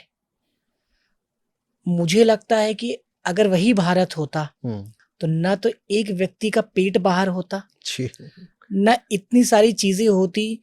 कि किसी ने कहा है कि जो क्रूरता हो रही है भारत में, जी, ये तो कभी दिखाया ही नहीं गया टीवी पे। इतना तो नहीं दिखाया गया कभी। अरे रावण को दिखाया गया, कंस को दिखाया गया, कभी नहीं दिखाया गया था कि ऐसे मारा जाता है, ऐसे काटा जाता है।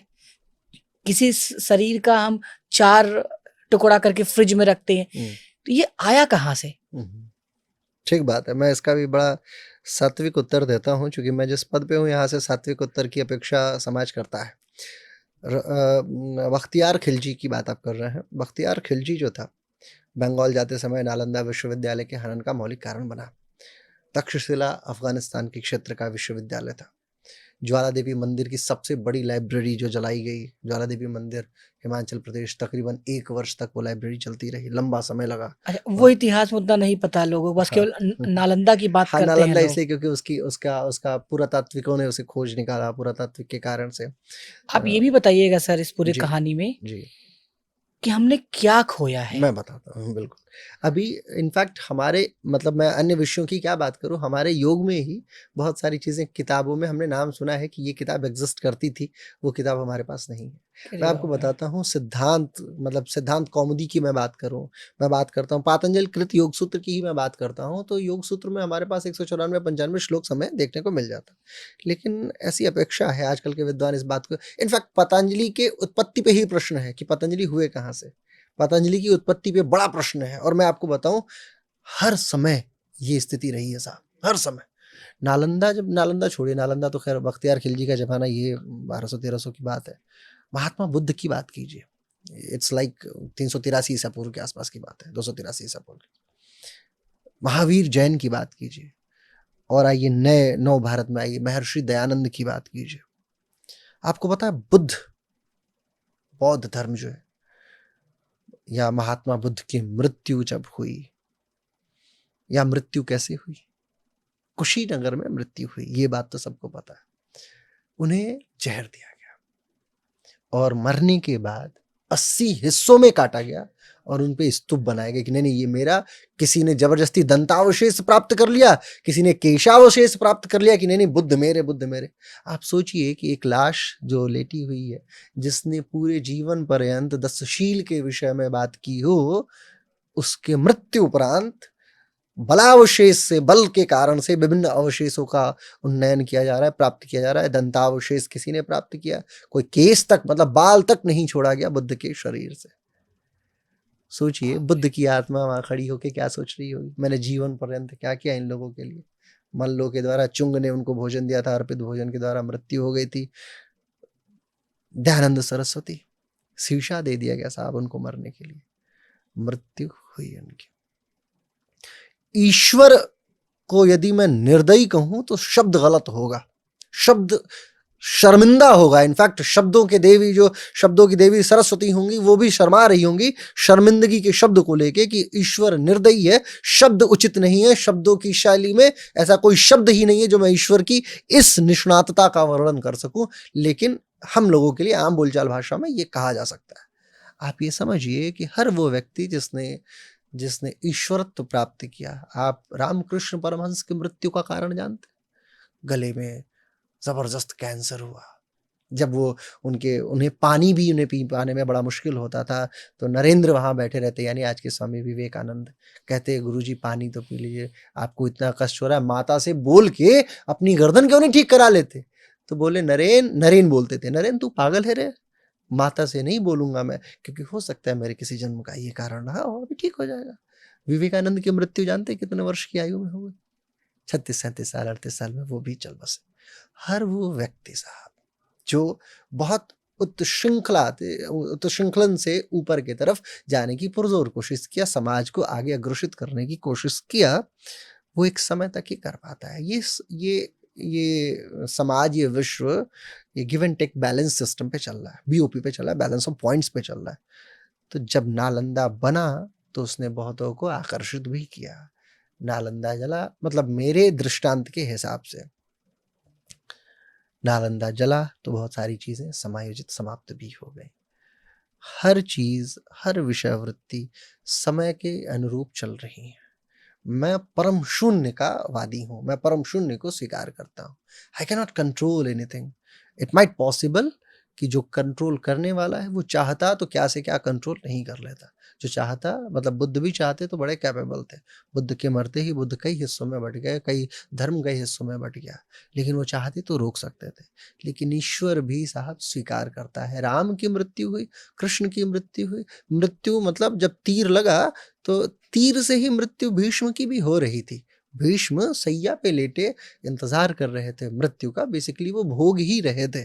और कृष्ण को भी तीर लगा था, उनके भी पैरों से खून आया था और कृष्ण ने उसी को अपना कारण बनाया और मृत्यु हुई। तो ये तो जिस लोक में है हम, ये भोग लोक है, इसमें सारी चीजों का उन्नयन और उसका समापन एक पर्टिकुलर थियरी से होगा। ना द पॉइंट इज कि आप आदर्शवादी हैं, यथार्थवादी हैं, रैशनैलिटी को आप स्वीकार करते हैं, रैशनल यानी तर्कवादी हैं।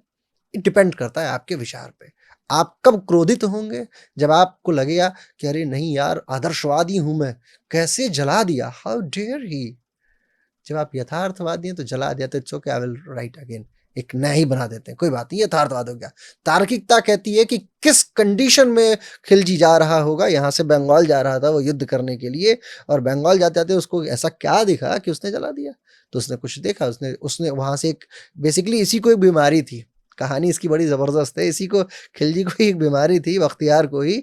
तो इसकी बीमारी को कोई ठीक नहीं कर सकता था और इसके बॉस ने ऑर्डर दिया था कि जाओ बंगाल जीत के आओ, फतह करो। बिहार तक तो पहुंचा, ठीक पहुंचा, वहां इसको पता चला पटना के पास, फतुहा नदी के पास उसने अपना वो पूरा टेंट वगैरह लगाया। तो किसी को बोला, तो एक शीलभद्र करके कोई एक आचार्य हुए वहां से, उन्होंने भेजा अपने डॉक्टर्स के टीम को नालंदा से। वो आया और उसने ठीक किया इस आतताई को। और जब ठीक किया तो इसने सोचा कि ऐसा ना हो कि मेरे दुश्मन से जाके मिल जाए सब और उनको मैं इधर से मारूं, ये ठीक कर लेते, इनका विज्ञान तो इतना उन्नत है, तो एक काम करो, इनके ज्ञान के वैभव को, सोर्स को समाप्त कर दो। परंतु अब की गवर्नमेंट ने वापस से कोशिश की, नालंदा विश्वविद्यालय फिर से तैयार हो चुका है, एडमिशन लिया जा सकता है। मेरी बड़ी कोशिश थी कि मैं एमए इतिहास में वहाँ एडमिशन लूँ, लेकिन प्रतिदिन एक मैडम थी, अभी मिश्रा मैडम थी, वो उनकी वाइस चांसलर हुई हैं, मेरी मुलाकात रही थी गौतम बुद्ध विश्वविद्यालय में। तो नाउ शी इज थिंकिंग कि यार इसको कैसे मैं अपलिफ्ट कर सकती हूँ। क्या बात है। पॉइंट इज सर कि आदर्शवादी हो तो कष्ट है, यथार्थवादी हो तो कष्ट दूना है, तर्कवादी हो सकता है कष्ट आपका निकृष्ट हो जाओ। आचार्य शंकर का द्वैत भी अद्वैत भी उतना ही सत्य है जितना रामानुजाचार्य का द्वैत है। द्वैत, शुद्धाद्वैत, द्वैताद्वैत, अद्वैत सब ठीक है, एक ही समय में सब ठीक है। इट डिपेंड्स कि कब आप अपनी हार मान लो, कब मैं अपनी विजय मान लो। शंकराचार्य सामने बैठे, मंडन मिश्र बैठे, मंडन मिश्र ने हार मान ली, इसलिए मंडन मिश्र नीचे हो गए, आचार्य शंकराचार्य उत्कृष्ट हो गए। हो सकता है दूसरे नजरिए से आप देखें तो जो हार मान लेता है, हो सकता है वो भी ज्यादा आगे हो, आगे अग्रसित करने वाला। It depends. संसार, काशी विद्वत परिषद मानती है कि आचार्य मंडन मिश्र काशी के विद्वान थे और उन्होंने हार स्वीकार कर ली थी। साउथ के विद्वान मानते हैं कि शंकराचार्य ने उन्हें हरा दिया था।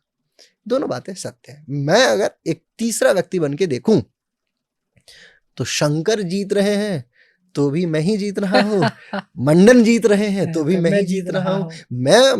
मेरे लिए, मेरा कुटुंब, मेरा संसार, मेरी थियरीज, मेरा सिद्धांत, यही तो विजय है साहब। मंडन मिश्र की पत्नी जज हो या आचार्य शंकर की का वैभव, उनका ज्ञान का वैभव निष्णात हो, मेरे को फर्क नहीं पड़ता है। मेरे को फर्क पड़ता है कि मेरे जीवन शैली में उपयोगिता कितनी महत्वपूर्ण है और वो उपयोगितावाद मेरे ज्ञान के वैभव से संसार के लिए कितना जरूरी है, यही होना चाहिए। आइडियोलॉजिकल डिफरेंसेस आज भी बहुत है, पहले भी थे। हाँ हाँ।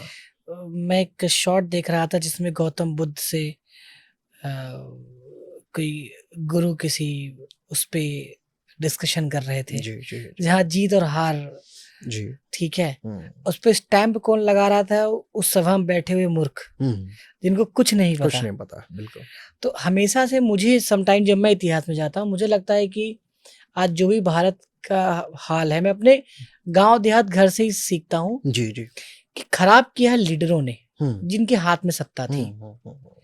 खिलजी की औकात नहीं रही होगी, कुछ तो बताया गया होगा वहां के बारे में, बिल्कुल बिल्कुल बिल्कुल, कुछ तो सपोर्ट किया गया होगा। बिल्कुल बिल्कुल बिल्कुल, इतिहास है साहब। हाँ, बहुत सारी चीजें। अच्छा, जब आप भगवान को, मेरा सवाल ये है, क्या ये भी योग से कनेक्ट है?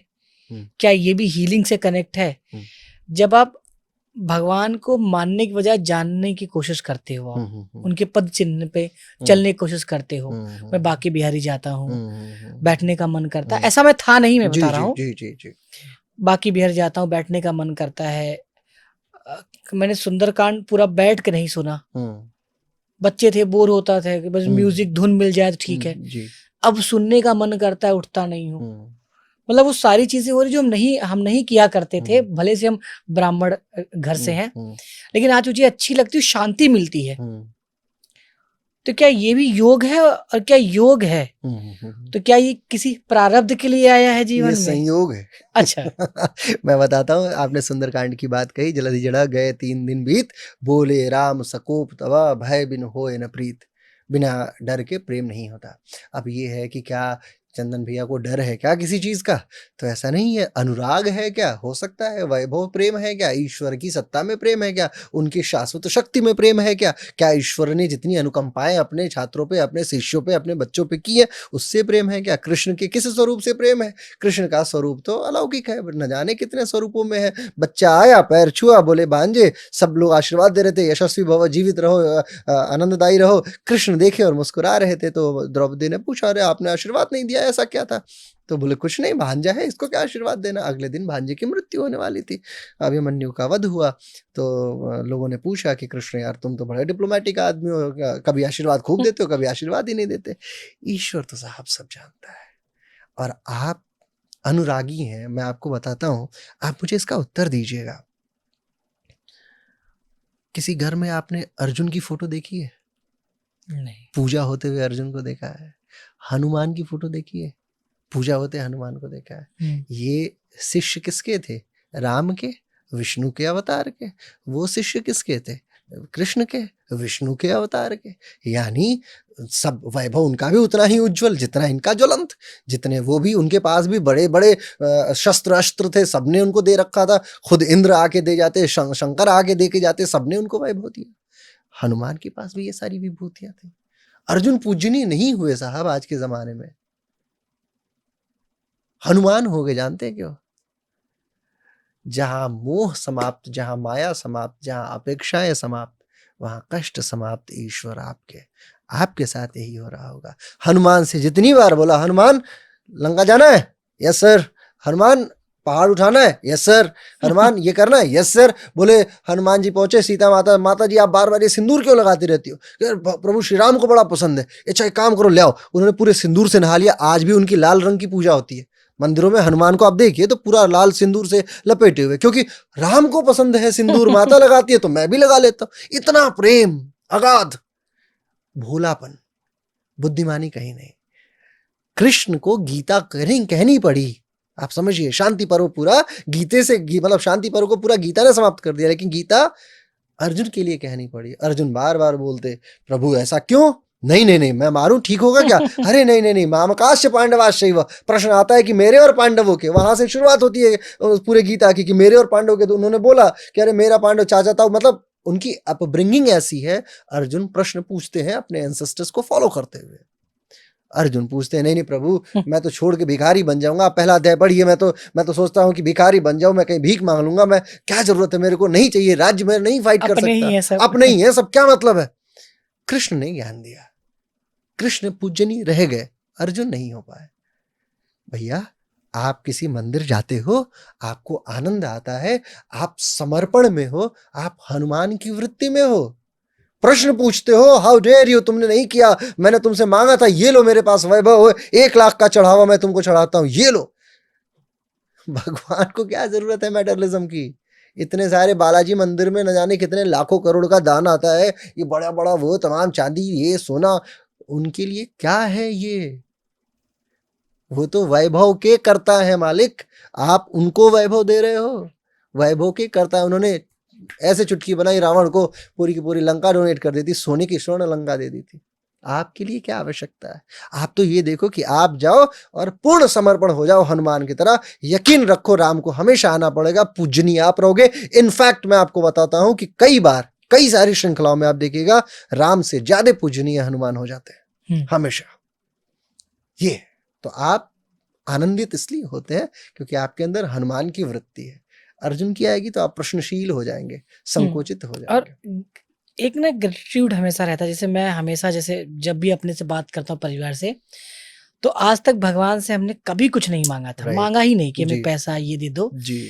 एक प्रश्न रहता है, दिया क्यों है? जी, क्यों दिए हो? तो मुझे बार बार ही लगता है किसी पर्पस से दिया है इन्होंने। जी जी। और वो पर्पस जब आएगा, सो बुद्धि देने का काम उन्हीं का काम है, उन्हीं का है सब कुछ। जी जी जी वो जी। जो देंगे हम्म, तो जो होगा समझो वही करवा रहे हैं। बिल्कुल बिल्कुल। मैं आप समझिए सब कुछ उन्हीं पे डाल देता हूँ। यही तो रैशनैलिटी है, तार्किकता। बुद्धिजीवी वर्ग का सबसे बड़ा, देखिए ब्राह्मणों को ये क्या मिला, ब्राह्मणों को तार्किकता दी। सबने वैश्यों ने मांगा कि मुझे क्या दीजिए, तो वैश्यों ने वैभव मांग लिया, मुझे वैभव दे दो, मुझे राजा बना लो। क्षत्रियों ने बाहुबल मान लिया। ब्राह्मणों ने क्या मांगा, तार्किकता। प्रभु मुझे प्रेम दे दो, मुझे निधि दे दो, मुझे तार्किकता दे दो। तो आपके अंदर वो तार्किकता है। ईश्वर के समक्ष आप जाते हैं और आप बोलते हैं कि नाथ दिया है तो क्यों दिया है। ये जो क्यों का क्वेश्चन आया ना, यही आपके आपके वैभव का सबसे बड़ा कारक बनेगा। और आप, वैभव का मतलब सिर्फ पैसा नहीं साहब, वैभव का मतलब आनंद। रात को जब आप सोने जाएं तो बहुत शानदार निद्रा आ जाए, अगले 5 मिनट में निद्रा देवी आपके सामने बेडरूम में प्रवेश करते इंतजार कर रही हो, इससे बड़ा वैभव आज के ज़माने में कुछ भी नहीं है। मैं 2-4 कंपनियों का नाम नहीं ले रहा हूँ, मैं बताता हूँ, मेरे क्लाइंट रहे हैं वो लोग और कंपनियों को मैंने बिकता हुआ देखा है। यहीं पे उनका मॉल था, फ़ोन बनाते थे वो लोग, और मैंने देखा है साहब उस कंपनी को बिकते हुए। मैं कभी भी मैंने ऐसा नहीं देखा कि उनके घर में मैं जाऊँ और वो लोग शयन कर पाते हो। साहब तो बताते थे कि साहब मेरे को 4-4 5-5 दिन नींद नहीं आई है, मैं 3-3 4-4 इतनी बड़ी-बड़ी गोलियाँ खा जाता हूँ, उसके बाद भी मेरे को नींद नहीं आती। फिर मैंने बोला आपके इतने हज़ारों करोड़ की संपत्ति का क्या मतलब क्या कि मतलब है? आपको साथ मतलब 2 रोटी आप नहीं खा पा रहे हो, नींद नहीं ले पा रहे हो। तो मैं समझता हूँ कि यदि आप अपने ईश्वर के प्रति थैंकफुल रहिए, बस। उसके बाद तो जीवन आपका स्वयं आनंद में। फिर हम राम जी के राम जी हमारे हैं, करने वाले करुणा निधान हुए हैं, कृपा निधान है ना? जिनका नाम दया निधि है, दया तो करेंगे कभी ना कभी, बस करते रहेंगे, यही ईश्वरत्व है। अनिद्रा एक बड़ी प्रॉब्लम है। जी, जी, जी। तो आपके योग में कोई मंत्र हुँ, या कुछ ऐसा जो लोगों ने अभी तक नहीं सुना है, हुँ, हुँ। वो आप बताइए, जो निद्रा माँ सच में प्रसन्न हो जाएँ जी। और वो मैं बताता हूँ, सबसे हाँ। बढ़िया मंत्र है, वो है वर्कआउट। इससे बेहतर कोई मंत्र नहीं है। अच्छा हाँ, ठीक है। आप जब शरीर को थकाना शुरू कर देंगे, हुँ, मेंटली मत थकाइए, शरीर की कोशिकाओं को, शरीर के मांसपेशियों को थकाइए। लैक्टिक एसिड का बनना आपके शरीर के थकान का कारक है। ऑक्सीजन लीजिए, सांस लीजिए, छोड़िए, जितना हो सके लैक्टिक एसिड कम बनने दीजिए। धीरे धीरे धीरे धीरे धीरे जब आप वर्कआउट करना शुरू करेंगे, मांसपेशियां थकेंगी, और जब मांसपेशियां थकेंगी तो उन्हें स्वतः आराम चाहिए होगा, और वो निद्रा को आकर्षित करेंगी, ठीक वैसे ही जैसे एक चुंबक आकर्षित करता है किसी लोहे को। लोहे के अंदर गुण है या चुंबक के अंदर गुण है, ये बात तो उन दोनों में डिपेंड करती है। हो सकता है शोध कि का वो कोई, विषय है। हाँ, ये हाँ, शोध का विषय है। शोध का लेकिन विषय। शरीर को अगर आपने थका दिया तो शरीर आपको निद्रा का उपहार देगी देगी। अब आप मेंटली थक जा रहे हो और सोने के बाद जैसे आप बेड पे गए, आपको बीमारी, आप तो वैसे भी क्या कहते हैं, लॉकअप में हो, हाथ में फ़ोन आया, तुरंत तमाम लोगों का आपने देखना शुरू किया। आजकल विभिन्न प्रकार की साइट्स हैं जो ये बताती हैं कि आपका मतलब फलाने की बुक है, फलाने की बुक है ना? उनका ग्राम है, उनका गाँव है। मैं तो उसको गाँव बोलता हूँ, नाम नहीं ले रहा एप्लीकेशंस का। तो फलाने का गाँव है ना? फलाने ने चिड़िया के तहत ट्वीट कर दिया। तो इस तरीके की कोशिका साइट्स हैं, आप देख रहे हो किसने क्या कहा, किसने क्या कहा। जो लाइक माइंडेड है, जिनके साथ आपका विचार संयमित हुआ, तो आपने कहा वाह वाह बहुत अच्छा लगा। किसी के साथ आपकी जेलसी की भावना, अरे इसने ऐसा कैसे कर लिया। किसी को देख के आपको लगा कि अरे बड़ा मूर्ख आदमी, इसने ऐसा कैसे बोल दिया। अब आपके अंदर 3 फाइल्स ओपन हो चुकी हैं। कंप्यूटर के अंदर फाइल्स, जब मल्टीपल फाइल्स ओपन हो जाती हैं साहब, तो कंप्यूटर भी स्लो डाउन हो जाता है, चाहे कितना भी शानदार प्रोसेसर हो, राइट? तो आपके अंदर 3 फाइलें ओपन हो गई। एक्स ने ये बोला, वाई ने ये बोला, जेड ने ये बोला। अब तीनों की फाइल्स उसमें, आप उसी में बधे पड़े चलते चले जा रहे हो। तो पहले तो अपने फ़ोन को आप शाम होते ही छोड़ दीजिए, दूर हो जाइए उससे। सुबह देखिएगा, और सुबह भी आँख खुलते पहली नीड फ़ोन नहीं होना चाहिए। याद रखिए, ये आपको धीरे-धीरे बीमार कर देगा, और ऐसा बीमार करेगा कि आप लंबे समय तक परेशान ही रहोगे। तो फ़ोन से पहले व्यापक दूरी आप बना के रखिए। एआई का ज़माना है, वैसे ही आप व्यथित रहते हो, बहुत सारी चीज़ें आपका दिमाग काम नहीं करता, उससे करवा लेते हो। तो इसलिए दिमाग को यूटिलाइज़ कीजिए। उसको ऐसा ना हो कि उसको मोबिलाइज़ करते चलते चले जा रहे हो आप, परेशान व्यथित मत कीजिए। आनंद में रखिए मस्तिष्क को, शरीर को थकाइए। ऐसा नहीं है, देखिए एक कहावत कही जाती है, व्यवसायी जो होता है, जिसका व्यवसाय उत्कृष्ट है, वो क्या करता है, शरीर से मेहनत करने वाला व्यक्ति लेबर होता है, शरीर और दिमाग के साथ मेहनत करने वाला व्यक्ति नौकरी पेशा व्यक्ति होता है, जिसको एक सैलरी चाहिए होती है। शरीर, दिमाग और दिल, इन तीनों का उपयोग करके जो कार्य करता है, वो व्यवसायी होता है, कलाकार होता है, आर्टिस्ट होता है। तो जब आपका मस्तिष्क, दिल किसी चीज़ में इन्वॉल्व हो जाएगा ना, अगले ही पल आपको ये पता चल जाएगा कि मेरा, आप देखिएगा कलाकार हर समय कला नहीं बनाता है। है ना, अकबर को लगा कि तानसेन बड़े अच्छे गायक है, बोला पकड़ के लाओ तानसेन को गाना सुनना मेरे को, कौन है ये रामतनु पांडे, पकड़ के लाओ, पकड़ के लाएगा, गाना गाओ, बोले गाना नहीं गाऊंगा मैं। क्यों नहीं गाओगे, बोले मेरा मन करेगा मैं गाऊंगा। कलाकार बंधा नहीं होता। तो इसलिए आप जब हृदय के साथ कार्य करना शुरू कर देंगे तो आपको पता है कि कब मुझे करना है, कब छोड़ना है। वो छोड़ने की कला अगर आप जान गए, पकड़ने की कला तो सबको पता है, छोड़ने की कला जान गए तो निद्रा देवी आपके चरणों में हर समय उपस्थित रहेंगी। भैया स्वीकार करो मुझे, ले लो, निद्रा तुरंत आएगी। शरीर ही नहीं था कि दिमाग थक गया तो कैसे निद्रा आएगी। और फाइल्स को क्लोज करना सीखिए। एक फाइल आपने खोला, जैसे आज आप एक व्यक्ति से मिले, उसकी फाइल को क्लोज कीजिए, अगले व्यक्ति से मिले, उसकी फाइल को इंस्टेंट क्लोज कीजिए। बहुत समय तक फाइल्स को ओपन मत रखिए मस्तिष्क में। बाधाएं आपको नहीं छोड़ेंगी, दूसरों की बाधाएं आपकी बाधाएं हो जाएंगी।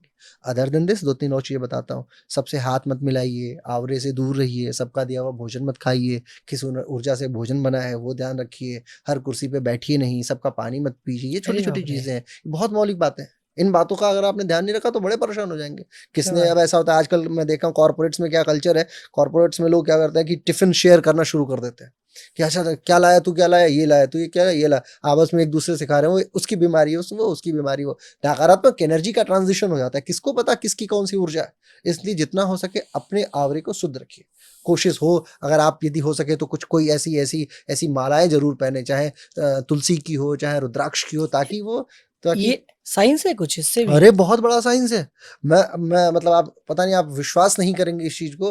मैं गलती से, मेरे पास उसकी कोई रिकॉर्डिंग भी नहीं है।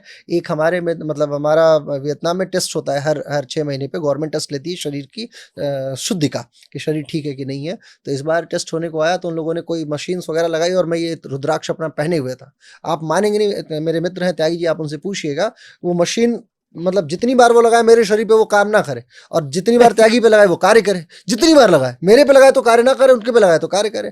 तो मैं देख के, मैं 2-3 मिनट तक मैं भी स्तब्ध था कि मेरे पे कार्य क्यों नहीं कर रही है। फिर मैंने बोला अच्छा मैं समझ गया, मैं इसको निकाल के दूर रख के आया और अगले ही पल मेरा अकाउंट जो है वो पूरा कैलकुलेट होके आ गया। अरे बाप रे, बहुत पावरफुल मशीन है सर। इस मशीनरी को आप कम मत समझिए, रुद्राक्ष को तो खास करके। और एक होती है एक और इधर ये गुजरात का जो संप्रदाय है, वैष्णव संप्रदाय है, वो लोग एक माला पहनाते हैं, गुटिका की माला, उसको गुटिका बोलते, छोटी सी। उसमें तो मैंने लाइव देखा है, साइंटिफिक वो है मेरे पास, उसका वीडियो मैं आपको कभी दिखाऊंगा। उसमें तुरंत वो एनर्जी के तहत, वो आवरे के तहत साइड हो जाती है उसकी मशीन्स जो है पहनते ही। तुलसी की माला बड़ी पावरफुल होती है, तुलसी की माला आप पहन के रखिए, तुरंत इम्पैक्ट क्रिएट हो जाता है। इनफैक्ट पत्थरों में बड़ी जान होती है, जो पत्थर पहने जाते हैं जिसमें मूंगा मोती इत्यादि पत्थर होता है, इन सब में बड़ी पावर होती है, तुरंत झेल जाती है एनर्जी स्तर को। और मैं एक चीज बता रहा हूँ, चलिए एक मैं आपको साइंस बताता हूँ, आप सोचिएगा। मैं यहाँ से बोल रहा हूँ और यहाँ से मैं बातें कर रहा हूँ इस माइक में, और मेरे घर पे ये बात सुनाई दे रही होगी बिना किसी तार के। आप स्वीकार कर सकते हैं इस बात को भी? नहीं कर सकते हैं। लेकिन रेडियो के तहत होता है कि नहीं होता है ये? हाँ। स्टूडियो में कोई बोल रहा है और जहां तक उसका वो जा रहा है कि नहीं, तो वो वाणी कैसे वो ऊर्जा में परिवर्तित हुई, कैसे पहुंची वहां तक। यही बात अगर मैं 100 साल पहले मैं बोलता कि एक ऐसा जमाना आएगा जहां पे कोई व्यक्ति दिल्ली में बैठा हुआ रहेगा और नोएडा में आवाज सुनाई देगी और पूरी तेज से सुनाई देगी, अच्छे डीजे वॉल्यूम के साथ सुनाई देगी, स्वीकार नहीं करेंगे ना? ऐसा ही ऊर्जा स्तर का है साहब। 100 साल के बाद आप देख लीजिएगा, आप स्वीकार करने लग जाएंगे कि प्राण ऊर्जा का स्तर बहुत तीव्र होता है, ये प्रभावित करता है, और ये चक्र, ये ऊर्जा, ये प्राण ऊर्जा, ये पत्थर, ये मालाएं, ये सब होल्ड करने की कैपेसिटी रखता है। अरे बाप रे, इनका बड़ा ध्यान रखना है। इसलिए माना जाता है, ऑफिस में है आप प्रभावित नहीं होना चाहते, आसपास में पेड़ पौधे रखिए। निगेटिव एनर्जी में है, पौधे के पास जाके रुक जाइए, ये सब तुरंत बहुत तेज खींच लेते हैं। 5 तत्वों में इतनी जान होती है। कभी आप अपना पैर, जूता मोजा निकालिए और पानी के अंदर डाल के बैठ जाइए, 5 मिनट आप बैठ के देखिए, तुरंत आप सॉल्व हो जाएंगे, ठीक हो जाएंगे। मैं आपको एक और कहानी बताता हूँ। मेरे पैर में पानी में या नहीं, नेचुरल पानी में, कोई बहते हुए पानी में, कोई तालाब हो, कोई नदी हो, कोई ऐसी ऐसी व्यवस्था हो, वहां किसी पेड़ के नीचे जाके आप बैठिए। आप सोचिए 5 शक्तियों ने जन्म लिया साहब। 5 शक्तियां ऐसी हुई जो 5 तत्वों से जन्मी। नाम जानते हैं आप किसका किसका? और सबके गुणों के मौलिक गुणों को आप जानते हैं। अहिल्या जन्मी वायु से, अहिल्या की कहानी आप जानते हो तो। आप मेंढकी के रूप में रही मंदोदरी माता, रावण की पत्नी, 12 वर्षों तक उन्होंने तपस्या की, तो उनका जलावरण हुआ, जल से वो उनकी उत्पत्ति हुई। द्रौपदी उत्पन्न हुई अग्नि से, अग्नि में ही समायोजित हो गई। द्रौपदी भी एक शक्ति थी। पृथ्वी से जन्मी सीता का जन्म हुआ। तो ये शक्तियों का उन्नयन हो रहा है। तारा देवी जन्मी आसमान से। 5 की 5 मतलब 5 शक्तियां, 5 तत्व, 5 व्यवस्थित व्यवस्थाओं में जन्मी, 5 व्यवस्थाओं में ही वो जाके उसी में समायोजित हो गए, और 5 ने अपना उद्देश्य प्रतिपूर्ति को समायोजित कर लिया। तो आपको समझना होगा इन चीज़ों को। It's not a simple science and it's not a cup of T कि 1 घंटे में हम लोग इसे समाप्त भी कर पाए, बट मीनवाइल इट्स अभी अ बिग तो थिंग। अभी तो लगता है शुरुआत ही नहीं किया। जी, सो इंडिया की तो बात हो गई सर, जी। 10-15 मिनट में वियतनाम में किस टाइप की बीमारियां या क्यों आते हैं लोग? क्योंकि आप मोस्टली जी, जी, वियतनाम जी, रहते जी, हैं, जी, जी। और क्या वहाँ भी ऐसी मोटापा है या वहाँ अलग टाइप की बीमारी जो इंडिया में नहीं है? नहीं, मोटापा साहब भारत को घेर रहा है। भारत में एक बहुत बड़ी बात बता रहा हूँ आपको, नॉट ओनली वियतनाम, मैं विश्व के कई सारे 20-25 देशों की मैंने यात्राएँ की हैं और आप ये जान लीजिए कि भारत के ऊपर टेक्निकल मतलब डायरेक्ट वॉर नहीं है, ये इनडायरेक्ट वॉर है भारत के ऊपर। शरीर में मोटापा देना, निद्रा अनिद्रा का रोग देना, चिड़चिड़ाहट, घबराहट, ऐसी चीज़ें देना, हर वो दवाइयाँ देना मतलब ये दिया जा रहा दिया जा रहा है। है टेक्निकली। अगर आप अभी सर्च करके देखिएगा, मैं 1 हफ्ते पहले एक पेपर पढ़ रहा था, उसमें बताया गया कि एक जो हमारी पहली जैसे हम पैरासिटामोल वगैरह लेते हैं, ऐसी या एमॉक्सिसिलिन दवा लेते हैं, ऐसी हमारी एंटीबायोटिक अब जाके 2025 में पहली बनी है भारत में। आप सर्च करके देखिएगा। कितने वर्षों से अंग्रेजी दवाएं हम लोग खाए जा रहे हैं, सबका सब आयात होके आ रहा है, सारी की सारी आयातित दवाएं हैं हमारे पास में, और उन आयातित दवाओं में और क्या है, कंजम्पशन क्या है। मैं आपको सिर्फ एक दवा बताता हूँ, एमॉक्सिसिलिन 6 रुपए की गोली आती है। आप जाइएगा और आसपास के नोएडा के 10-20 गाँव में जितने भी डॉक्टर्स हैं उनके पास से खरीद के लाइएगा। साल्ट आपको एमॉक्सिसिलिन मिल जाएगा, लेकिन कंपनी आपको 50 तरीके की मिलेंगी और सारी की सारी कंपनियां विदेशी कंपनी, और उन सब का कॉम्पोजिशन कोई डॉक्टर से आप पूछ के देखिएगा कि मैं भी एमआर हूं, बताओ कितने का प्रॉफिट है, तो कोई 3 रुपए का प्रॉफिट, कोई 4 रुपए का प्रॉफिट, कोई 4.5 रुपए का प्रॉफिट बेचेगा, वो 6 से 10 रुपए के बीच में आपको दे देगा, परंतु प्रॉफिट का स्तर इतना बड़ा रख के देगा। तो एक छोटा सा आदमी जो गांव में रह रहा है, इसे नोएडा के किसी गांव में रह रहा है, वो तो डॉक्टर से जाके बोला कि भाई साहब मुझे एमॉक्सिसिलिन दे दीजिए, वो तो अपना प्रॉफिट बनाने में जुटा पड़ा है, उसे इससे क्या लेना देना कि ये दवा अंदर जाके क्या क्रिएट करने वाली है। हम छोटे से थे तब हमें एक छोटा सा इंजेक्शन लगाया गया था कि आपको पोलियो ना हो, आज भी उसके उसके मॉलिक्यूल्स हमारे शरीर में है, तभी तो पोलियो नहीं हो रहा है हमें, है कि नहीं ये बात। यानी मॉलिक्यूल्स, केमिकल सब्सटेंसेस लंबे समय तक आपके शरीर में रह सकते हैं, 100 200 वर्षों तक कैपेसिटी होती है आपके शरीर में, वो रह सकते हैं। अभी कोविड के बाद से इंजेक्शन आई, देखिए हार्ट अटैक का दर देखिए, इतने सारे लोग हार्ट अटैक से मरे। मैं आपको 20 ऐसे वीडियोस दिखा दूंगा साहब कि लोग नृत्य कर रहे हैं, फिट आदमी, आप कितने सारे हीरोज मर गए, आप देखिए कितने सारे बॉलीवुड के स्टार्स जो हैं, अभी बहुत सारे साउथ के वो थे, बहुत बहुत पुनीत बहुत जी हाँ। थे, उनका देहांत हो गया। बहुत सारे लोग ऐसे थे, राजू श्रीवास्तव जी थे, कुछ नहीं एक्सरसाइज करते हुए उनकी मृत्यु हो गई। एकाएक हार्ट कैसे कोलैप्स कर जा रहा है, पहले ही क्यों नहीं होता था। कोरोना बड़ी परेशानी थी क्या, मलेरिया उससे ज्यादा बड़ी बड़ी परेशानी है। आप जाके जो रेशियो उठा के देखिएगा, कोरोना में कितने लोग मरे और मलेरिया से कितने लोग मरे, आप चेक करके देखिएगा इन दोनों की परिस्थितियां क्या है। आप ये समझिए भारत के ऊपर बहुत बड़ा संकट है ये मेडिकल साइंस का। मेडिकल साइंस ने जान के नहीं, अनजाने में भी हो रही है बहुत सारी चीजें। मैं ये नहीं कहता कि डॉक्टर्स की सिर्फ डॉक्टर्स ईश्वर का स्वरूप माने जाते हैं, लेकिन ये भी एक बड़ा सा कंडीशन, बड़ी मार्केटिंग स्ट्रेटजी चलाई जा रही है। डॉक्टर भगवान का स्वरूप होता है, डॉक्टर से बड़ा लुटेरा इस समय कोई है क्या। अभी नोएडा के शहर की मैं बात करता हूँ, एक स्थान पर आप जाइए, वो 50 तरीके के टेस्ट लिखता है, 50 तरीके के टेस्ट के चक्कर में हर एक चीज वो एनालिसिस करता है, कोई भी चीज। और एक और चीज मैं आपको बताता हूं, मैं योगाचार्य हूं, इस आधार में बताता हूं, एक ही क्लाइंट का मैं 1 ही घंटे के अंदर 4 अलग अलग कंपनियों से टेस्ट मैंने कराया है। मेरे पास ईमेल्स है, मैं आपको दिखा सकता हूं। 4 अलग अलग कंपनियों से, किसी पैथलैब से मैंने कराया, 2-4 पैथलैब से कराया, और सबकी रिपोर्ट में व्यापक अंतर है।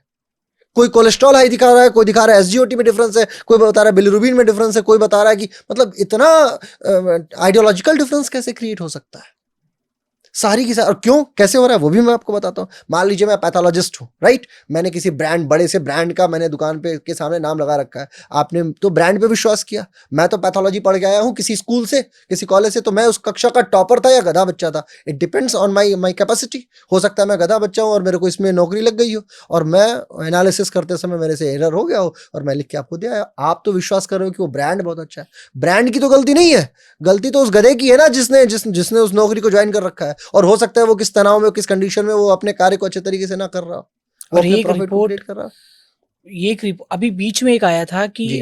अखिलेश भाई थे, उनकी बुआ को हुआ कैंसर है, जी घर में लोग रोना गाना शुरू कर जी दिया, जी उनको दिल्ली लाया गया, फिर रिपोर्ट कराया गया, कुछ नहीं था। कुछ नहीं था। थिंक अबाउट इट, ये जो किस मानसिक कंडीशन, जो भी मानसिक भाई आप, मानसिक प्रताड़ना है, बाप रे बाप, मानसिक प्रताड़ना इसके है। पे तो केस होना चाहिए। और क्या, मैं और केस फिर वो पुलिसिंग सिस्टम में भी बहुत बड़ा वो है सर, ग्लिच है। पुलिसिंग सिस्टम में भी बहुत बड़ा ग्लिच है। मेरे को मैं इस पे कितनी कहानियां सुना वो सकता हूँ। अक्षय कुमार की मूवी फिर याद आती है। हाँ बिल्कुल बिल्कुल बिल्कुल बिल्कुल बिल्कुल वो बिल्कुल वो गलत नहीं था परफेक्ट उसमें। मूवी हाँ है। हाँ हाँ उस इस खैर फिल्में तो समाज का दर्पण है, वो दिखाती जो है वो बिल्कुल सही ही दिखाती हैं। वियतनाम में ऐसा नहीं है। अच्छा। वियतनाम के जो लोग हैं वो थोड़े से जैसे मांसाहार करते हैं, वो लोग मांस लेते हैं, लेकिन मैं उसका विरोध करता हूँ और मैं खंडन भी करता हूँ, परंतु ये है कि वो लोग अपने शरीर से वर्कआउट भी करते हैं। जितनी कैलोरी उन्होंने ली उस उतनी कोशिश रहती है कि वो खर्च करके चले। इनफैक्ट वहाँ तो एक सिद्धांत, उनका सांस्कृतिक सिद्धांत है, टैट हॉलीडे उनका त्योहार आता है, जिसकी माने अब आजकल तो खैर नकली नोट जलाते हैं। पहले के ज़माने में 200-300-400 साल पहले ये नियम था कि टेट हॉलीडे में फरवरी में एक त्योहार आता है टेट हॉलीडे। उसमें ये है कि वो सभी संपत्ति जो भी उनके पास अर्जित कैश धन रहता था, उसमें वो आग लगा देते थे। अरे बाप रे। हाँ, आज भी वो त्योहार मनाया जाता है, लेकिन ये कि अब आजकल नकली नोट जलाते हैं सब, कि वो त्योहार वाले दिन जिस दिन होता है, जैसे हमारे यहाँ दिवाली होती है, पटाखा हम छोड़ते हैं, वो क्या करते हैं दरवाजे के सामने ले आते हैं और सारे कैश को, नकली कैश को अब एकत्रित करते हैं और उसमें आग लगा देते हैं, वो जल जाता है इससे सारा। क्या है? उनका ये है कि हम लोग साल के एक दिन, हमारा समाज जो है वो सामंजस्यपूर्ण हो गया, हम सभी, हमारा समाज जो एक है हो एक गए। एक हो गए, हम एक लेवल पे हो गए। न अब हम यहाँ से फिर से शुरुआत करेंगे, 1 वर्ष तक मेहनत करेंगे, अपनी मेहनत के बाद अर्जित धन एकत्रित करेंगे और एक बार फिर हम समाज में समाये ना कोई जाएँगे। अमीर, ना कोई ना गरीब, कोई सब भाई, एक जैसा। सभी। क्या और बात है! यही समाज वैसा आज भी हमारे यहाँ का छोटा-सा हवलदार भी अपने आप को, पुलिस का हवलदार जो है बड़ा अधिकारी समझता है, एसी के फर्स्ट क्लास के डब्बे तक में चढ़ जाता है और सीट पे बैठ के कॉन्फिडेंटली जाता है, ठीक है? और टीटी के साथ बहस करता है। वहाँ डीजीपी स्तर का अधिकारी भी है, वो अपने आप को बड़ा सौम्य समझता है। बहुत बहुत रिलैक्स, ऐसा नहीं है कि वहाँ बहुत वीआईपी कल्चर है। आप किसी भी व्यक्ति से मिलेंगे, आपको लगेगा कि ये इतने समायोजित और सौम्य लोग कैसे हैं? बहुत सौम्य देश है, जिस पे भरोसा करता है, कोशिश करता है। बहुत आत्मबली देश भी है। अमेरिका ने वियतनाम के ऊपर हमला किया, करीब-करीब मैं गलत नहीं हूँ तो 10 से 12 लाख लोगों को मार दिया। मार दिया, फिर भी वो देश झुका नहीं। लोग गोरिल्ला युद्ध उन लोगों ने प्लान किया, गोरिल्ला युद्ध करते रहे और अमेरिका को पूरे विश्व में डायरेक्ट फाइट में, मतलब 1 ऑन 1 फाइट में हराने वाला एकमात्र देश वियतनाम है। जॉर्ज फर्नांडीज़ हुए अपने यहाँ के मंत्री, तो उनसे पूछा गया, पत्रकारों ने पूछा कि आप अगले अगले जन्म में कहाँ पैदा होना चाहते हैं? तो उन्होंने कहा था कि मैं वियतनाम में पैदा होना अच्छा। चाहता हूँ। हाँ, ये जॉर्ज फर्नांडीज़ का गोरिल्ला वहीं का उपज है। गोरिल्ला, हाँ, gorilla war fight. Gorilla war strategy. Fight तो ख़ैर हम अपने यहाँ हाँ। परम श्रेष्ठ शिवाजी महाराज ने भी बड़ा शानदार युद्ध किया है गोरिल्ला में। लेकिन गोरिल्ला वॉरफेयर में वैदेशिक भूमि में यदि किसी ने गोरिल्ला वॉरफेयर का सही सदुपयोग किया है और किसी बड़े देश को हराया है, वो है अमेरिका। अमेरिका को हरा पाना बड़ा मुश्किल था उन दिनों में, लेकिन वियतनामी लोग इतने राष्ट्रवादी लोग हुए हैं, हुँ। इन्होंने अमेरिका भारत को को लेके क्या उनका रुख रहता है वियतनाम? भारत को वो अपना, मतलब आचार्य को थाई बोलते हैं, और थाई का मतलब भगवान के बराबर। इतना सम्मान मैं भारत में उतना सम्मान नहीं देखता साहब। गरीब। हाँ, इतना सम्मान कि मैं क्या बताऊँ। अगर सामने से, मतलब मैं यहाँ बैठा हूँ, कोई भी टीचर बैठा हो, चाहे वो निकृष्ट गँवार टीचर भी हो, यदि वो टीचर बैठा हुआ है, तो सामने से अगर कोई डीजीपी भी जाता है तो इतना झुक के जाएगा सामने से कि लगेगा कि जैसे उससे कोई गलती हो गई हो। पानी देंगे दोनों हाथ मतलब दोनों हाथ से टच करके, प्रणाम करते हुए, झुके हुए, हमेशा झुके हुए, अतिशय झुके हुए। बड़ा शानदार देश है, इसलिए मुझे बड़ा प्रिय लगता है। मैं अरबी देशों में भी रहा हूँ, दुबई में, यूएई में, और उसके दुबई के, यूएई के विभिन्न शहरों में रहा हूँ। 2-3 वर्षों तक मैंने समय काटा है। मैंने देखा है उनके अंदर प्राउड, एक एक अहंकार देखा है मैंने। वो देश जो 1980 में कुछ भी नहीं था, उनका पुराना आप देखेंगे तो वो ऊँट लेके घूमने वाले लोग थे। अभी उनके पास पैसा है तो बहुत ही प्राउडी, अहंकारी किस्म के लोग। लेकिन ये ऐसे नहीं है। ये खानदानी लोग हैं। मतलब मैं कहता हूँ ना कि एक शायर का वो शेर याद आता है कि बता रही है तुम्हारी दौलत नई-नई है। ऐसा कोई शेर है ना? बता। हाँ, हाँ, हाँ। लहज़ा बता रहा है कि तुम्हारी दौलत नहीं, नई-नई नहीं है। है। उनके अंदर नहीं है ऐसा। उनका लहज़ा बताता है कि वो खानदानी रईस है। ये है। और बड़े शानदार लोग। वियतनाम बड़ा शानदार देश है। घूमने लायक है, प्राकृतिक देश है। कोई भी अपनी प्रकृति से कोई उसमें छेड़छाड़ अच्छा, नहीं करता। जितना प्रतिशत उनका जंगल रिज़र्व है, उतना जंगल रिज़र्व ही है। जितने एरिया में उनको कार्य करना है, वो कार्य ही करना है। मंदिर वगैरह भी है वहाँ? हाँ, मंदिर है, है, मंदिर है। मंदिर है, मंदिर है। बुद्ध की बहुत शानदार पूजा होती है वहाँ अच्छा, वहाँ पे। पे। हाँ, बुद्ध की आइडियोलॉजी वहाँ बहुत पावरफुल है, बहुत ही पावरफुल। क्या बात है! हाँ, अभी थोड़े दिन पहले शिवलिंग भी वहाँ मिला है वियतनाम में। अच्छा। हाँ, कंबोडिया में तो अंकोर वाट का विष्णु मंदिर है। कंबोडिया, लाओस में तो हमारा, मतलब सनातन की परंपराएँ रही हैं। कंबोडिया के बाद लाओस, लाओस के बाद वियतनाम लग जाता है। तो वहाँ भी अगर अच्छे से सर्च की जाए, पुरातात्विक खोजें हों, तो बहुत सारी चीज़ें हमारे कितनी साथ। कंट्री घूम चुके हैं आप? मैं 20-22 तो घूमा। 20-22 कंट्री। हाँ, 20-22। 6 भाषाएँ आप बोल जी, रहे जी, हैं। जी, जी, जी, जी। 5 भाषा जानता हूँ।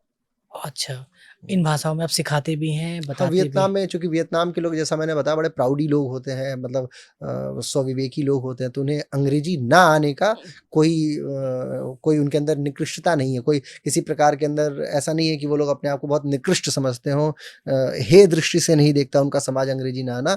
इनफैक्ट वो प्राउड फ़ील करते हैं कि वी डोंट नो इंग्लिश, आपको सिखाना है तो आप हिंदी में या अपनी भाषा में सिखाइए या हमारी भाषा सीख लीजिए। तो हुँ, उनकी भाषा सीख लेना ज़्यादा आसान हमें लगता है और हम ज़्यादा कम्युनिकेट कर पाते हैं, अपनी बातों को संप्रेषित कर पाते हैं और संप्रेषण बड़ा महत्वपूर्ण है किसी भी शिक्षा विधि में। यदि मैं शिक्षक हूँ तो हुँ, संप्रेषण हुँ, बहुत हुँ। महत्वपूर्ण आपका एज बहुत कम है सर, है। जी, बट आपके साथ चर्चा करके ये लगता है कि हमने ना अभी पॉडकास्ट शुरुआत ही नहीं किया और आप एक विषय के ज्ञानी नहीं हैं और जी, आपके पास तार्किक जवाब है, साइंटिफिक जवाब है और क्लैरिटी है, जी, शब्दों में, चीज़ों में और आई थिंक अंडर 30 हैं आप। जी, जी, तो ये जो ज्ञान का समावेश है, इतना जो ज्ञान है, हर फ़ील्ड का ज्ञान है, बड़ा डिटेल्ड ज्ञान है। जी। तो कितने सालों से पढ़ना शुरू कर दिया आपने? कब से? मैं बताऊँ मेरे बचपन में जिस प्रकार, चूँकि हमारी हमारी जो पुनरावृत्ति रही है जिस जिस ख़ानदान से मैं आता हूँ, पूर्वांचल की भूमि बड़ी उपजाऊ मानी जाती है, हाँ, ख़ास करके शिक्षा वैभव में। तो एक तो इस बात का गौरव प्राप्त रहा, फिर हमारे परिवार के लोग शिक्षित रहे। फिर मैं देव संस्कृति विश्वविद्यालय हरिद्वार गया अपने शिक्षण के लिए। तो वहाँ हमारे जो गुरुदेव हैं पंडित श्री राम शर्मा आचार्य जी, उन्होंने 3500-3600 किताबें लिखी हैं, पुस्तकें लिखी हैं।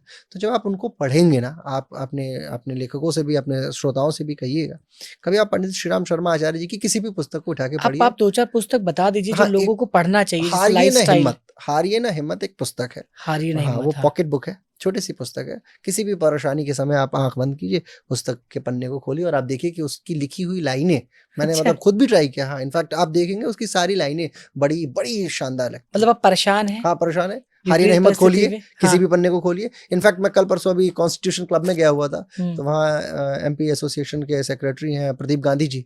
तो ऐसा था कि उन्होंने सबको जो है अपनी संसद की पार्लियामेंट की पेन दी और मेरे को किताब दी। तो मैं बड़ा उत्साहित था कि बैग में से कुछ निकालना है, पुस्तक देंगे? तो बोले, "हाँ, मैं तुमको पुस्तक दे रहा हूँ।" उन्होंने हारिए ना हिम्मत निकाल के मुझे क्या दी। बात मुझे है! इतना शानदार लगा, मैंने कहा, बताइए, जिस पुस्तक को मैं हमेशा रिकमेंड करता हूँ, उस पुस्तक को आज मुझे स्वयं, मतलब ईश्वर के स्वरूप में मेरे गुरुदेव की इतनी कृपा है कि मुझे वो पुस्तक प्राप्त हो रही है। तो मैं खरीद के रखूँगा और मैं भी ये हाँ, हारिए गेस्ट ना को हिम्मत दूँगा बहुत दूँगा भी, हाँ। पॉकेट बुक है, 3-4 रुपए की आती है वो और वो बाँटी जा सकती है और किसी कोई को। 1-2 भी? हारिए ना हिम्मत के अलावा वाङ्मय है, परम पूज्य गुरुदेव के, जैसे शिक्षा और विद्या, उनका एक वाङ्मय है, आप देखेंगे, ये बड़ा मौलिक प्रश्न है कि डिफ़रेंस क्या है शिक्षा में और विद्या में? शिक्षा से आप शिक्षवान बनते हैं, विद्या से विद्वान बनते हैं। शिक्षवान कोई नहीं बनना चाहता, विद्वान सब बनना चाहता है। सबको लगता है कि मैं विद्वान हूँ। तो क्या डिफ़रेंस है? मौलिक डिफ़रेंस क्या है? शिक्षा और विद्या आपको बता देती है। यत्र नारी पूज्यन्ते रमन्ते तत्र देवता। नारी का सम्मान होना बड़ा ज़रूरी है। इस पे एक पुस्तक है, यत्र नारी पूज्यन्ते रमन्ते तत्र देवता। वो पुस्तक भी बहुत पढ़ने लायक है, बहुत ही शाश्वत पुस्तक है। एक पुस्तक है जीवेम शरदः शतम्। ये पुस्तक भी पढ़ने लायक है, हिंदी में वाङ्मय है। है? हिंदी में, सब ये सब हिंदी में है। अंग्रेजी में भी है और 4-5 भाषाओं में अब तो उसका परिष्करण भी हो चुका है, उसे ट्रांसलेट किया जा चुका है। तो आप पढ़ें, जीवेम शरदः शतम्, यानी 100 वर्षों तक जीऊँ।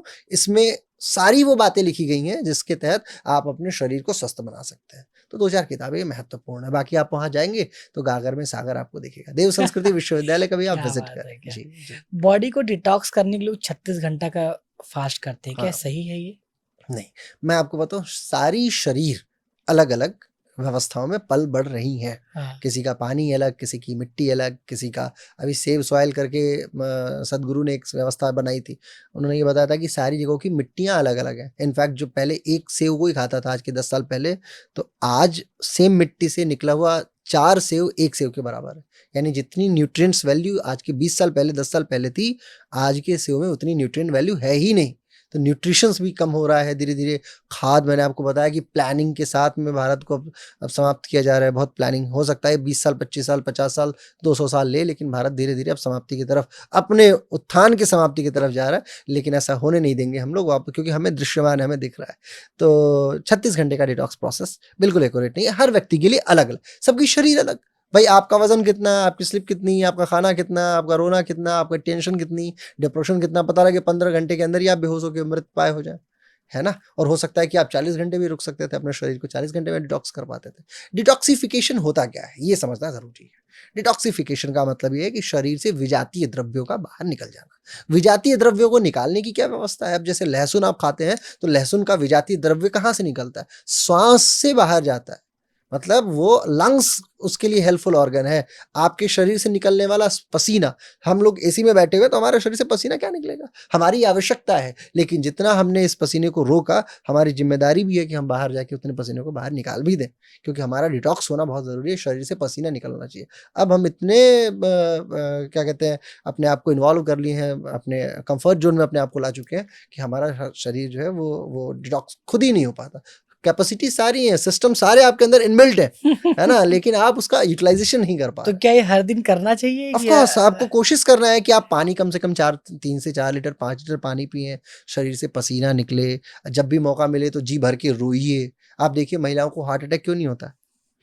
लेकिन किसी ने कहा है मर्द को दर्द नहीं होता, वही नहीं नहीं नहीं फिलॉसफी नहीं, लोग ये लेके चलते हैं, यही लेके चलते ये किसी ने नहीं, एक मूवी ने कहा, एक फिल्म ने कहा मर्द को दर्द नहीं होता, क्योंकि सेट नहीं बैठ रहा था, राइम कोई सेट नहीं बैठ रही थी, तो कुछ भी शायर आदमी कुछ भी लिख दे। लेकिन बर्बाद कर दिया इस चक्कर में। हाँ, जो इमोशन को लोगों ने दबा के रखा। हाँ, ये गलत है। हाँ। पुरुषों को सबसे ज्यादा हार्ट अटैक होने का सबसे बड़ा कारण है, वो है इमोशंस को रोक लेना। वो कहा जाता है ना कि जब भी मौका मिले तो दिल को खोल लीजिए अपने यारों के साथ, नहीं तो डॉक्टर खोल देगा औजारों के साथ। ये भी डिटॉक्स है। ये भी डिटॉक्स है। ये भी है exactly, sharing your emotions whenever it's come to like you want to cry, just go and cry. ईश्वर के सामने अगर कभी आप बैठे बैठे भाव विभोर हो जाते हैं तो शर्माइए नहीं कि आंसू निकलेगा तो कोई क्या कहेगा। जी भर के रोइए, आनंदित होकर रोइए, रोइए, शेयर कीजिए। रोने से क्या होता है सर? ये जो आपकी ये जो यहाँ पे जो सीलरी मसल्स का जो प्रेशर है ना, तो यहाँ पे एक आपकी ग्रंथियां हैं, ठीक है, जिसको हम अश्रु ग्रंथियां बोलते हैं। अश्रु ग्रंथियां जो है वो सारे डिटॉक्सिफिकेशन प्रोसेस के तहत आपके आसपास के साइनस के आसपास के जितने भी विजातीय द्रव्य हैं उनको बाहर फेंक देती। ये खासियत है। सर्दी होते ही अगले ही पल जैसे छींक आई, तुरंत दवा खा के उसको रोक दिया, गलत। सर्दी तो सबसे शानदार रोग है, छींक सबसे शानदार रोग। लगातार खांसी आ रही, बहुत बढ़िया, 3 दिन तक 4 दिन तक चलने दीजिए, बिल्कुल। बुखार आ रहा है, चलने दीजिए। हाँ, सीरियसली, शरीर अपने आप को ठीक कर रहा है। अगर आपने दवा खा के उसको रोक दिया ना, तो आपने खराब किया। दवा खा के ठीक नहीं करते। आप मानेंगे नहीं, मैं इस पे बैठा हुआ हूँ, तकरीबन पिछले 15-20 वर्षों में मैंने कभी कोई दवा खाई ही नहीं। बुखार हुआ मेरे को, अच्छा। मैं इंतजार किया, मैंने चिरैता पिया। चिरैता पीने वाला एक व्यक्ति, दुनिया की सबसे कड़वी दवा चिरैता मानी जाती है। चिरैता को उबाल लीजिए और उसके पानी को पी के देखिए।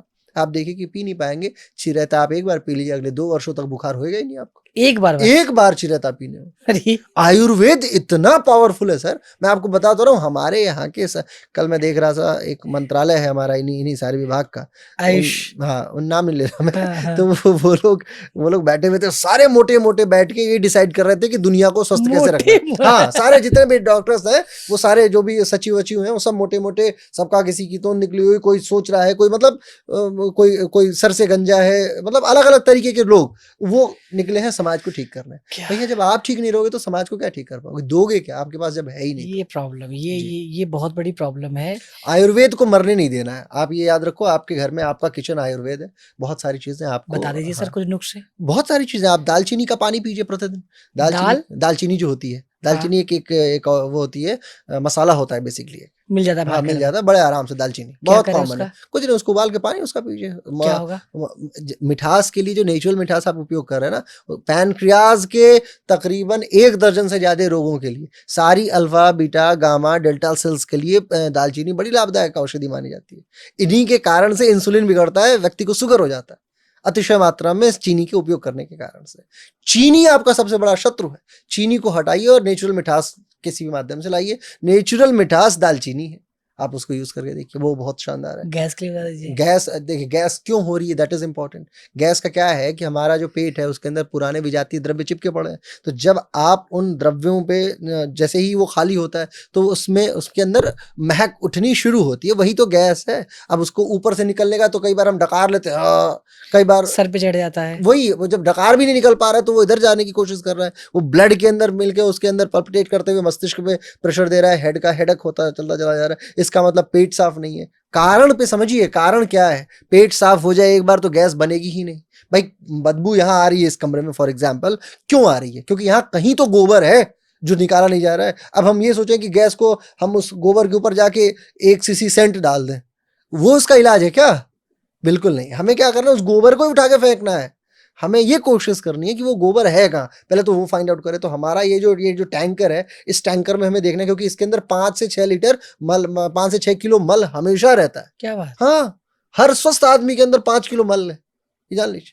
इसलिए आपको सबसे पहले डिटॉक्सिफिकेशन के तहत तो पेट साफ करना चाहिए। तो मल ये पूरा एक बार निकलना चाहिए। हाँ, कोशिश ये हो कि जितना अतिशय मात्रा में बाहर हो जाए। और कैसे साफ हो जाएगा वो, जैसे हमारे योग में प्रक्रिया होती है जिसमें हम खूब सारा पानी पिलाते हैं और उसे शंख प्रक्षालन बोलते हैं। पानी पिला पिला के उसको वापस मल के लिए भेजते हैं, 2-4 आसन कराते हैं, धीरे धीरे 3-4 घंटे की प्रोसेस होती है, पेट साफ हो जाता है। शंख प्रक्षालन एक बहुत अच्छी क्रिया मतलब है। खूब पानी पियो। खूब हम धीरे धीरे पानी पी के आसन करना होता है, वो योगाचार्य के निर्देशन में होगा। दूसरा तरीका है, आपको अनार पी के देखो। आप अनार जो है, अनार का जूस, हाँ अनार का जूस सुबह सुबह उठिए और खाली पेट बिना पानी वानी पिए आप अनार का जूस पी के देखिए। यदि आपका अनार पचा नहीं और वो वापस बिल्कुल लाल लाल होके वॉशरूम से वापस से मल के तौर पे निकल जा रहा है, इसका मतलब पाइपलाइन लगभग ठीक है। लेकिन यदि वो प्रेशर ही नहीं क्रिएट कर पा रहा है, वो वापस से वो उसका आइडिया पता ही नहीं चला, चुकंदर पी के देखिए आप। 3 दिन बिल्कुल लाल चुकंदर पी जाइए आप, और यदि आपके मल से लाल मल नहीं निकला तो आपका मल पेट जो है वो टैंकर बिल्कुल भरा पड़ा है बुरी तरीके से, क्योंकि वो तो उसकी वृत्ति है, वो लाल रंग तो बाहर निकलना ही निकलना। ये आपने एक एक्सरे वो बता दिया। हाँ, टेस्टिंग प्रोसेस, बहुत आसान टेस्टिंग प्रोसेस। आप चुकंदर पी के देखो, चुकंदर आपने यदि पिया और उस दिन ही मल लाल नहीं निकला, तो इसका मतलब आपके अंदर दुनिया भर का मल है, वो अंदर ही उसको दबा लिया और वापस सड़ रहा है, वो सड़ रहा है, उसके अंदर सड़न है, वही बदबू है, उसी के चक्कर में दिमाग खराब है, सारी चीजें, चेहरे पे दाना, पिंपल इत्यादि इत्यादि चीजें हैं। जिनका पसीना बहुत बदबू करता है, टॉक्सिक, वो उनके अंदर टॉक्सिक है बहुत सारा। अच्छा, ये भी एक वो है पसीने की बदबू, खास करके जैसे बगलों से पसीना आना, साइड से घुटने के आसपास पसीना आना, इससे पसीना आना, चेहरे पसीना आना is a very good thing, लेकिन बदबू आना इज वेरी बैड थिंग। बदबू आ रहा है, इसका मतलब टॉक्सिक आपके अंदर खूब भरा पड़ा है, and it's very good sign also कि आपके अंदर पसीना आ रहा है। एटलीस्ट यूज दैट प्रोसेस, आपके लिए वरदान है। वो बता रहा है कि साहब मैं जिंदा हूं, मेरा उपयोग कर लो, आप स्वस्थ हो जाओगे। आप पानी पीना शुरू करो, फटाफट ठीक हो जाएगा। तो 2 आपने बताया, एक चुकंदर, ये अब डिटॉक्स कैसे करें, मल कैसे बाहर कोई निकाले? देखिए, डिटॉक्सिफिकेशन के लिए सबसे बढ़िया प्रोसेस है कॉपर युक्त पानी। H2O जो है, पानी को रात में आप कॉपर के बर्तन में रख दीजिए, किसी भी कॉपर में। किसी भी, आपके यहाँ जैसे कॉपर का ही पानी दिया जाता है, जब भी कोई आता है तो टाटा का कॉपर का पानी आप लोग उपलब्ध कराते हैं, मुझे बड़ा अच्छा लगा ये।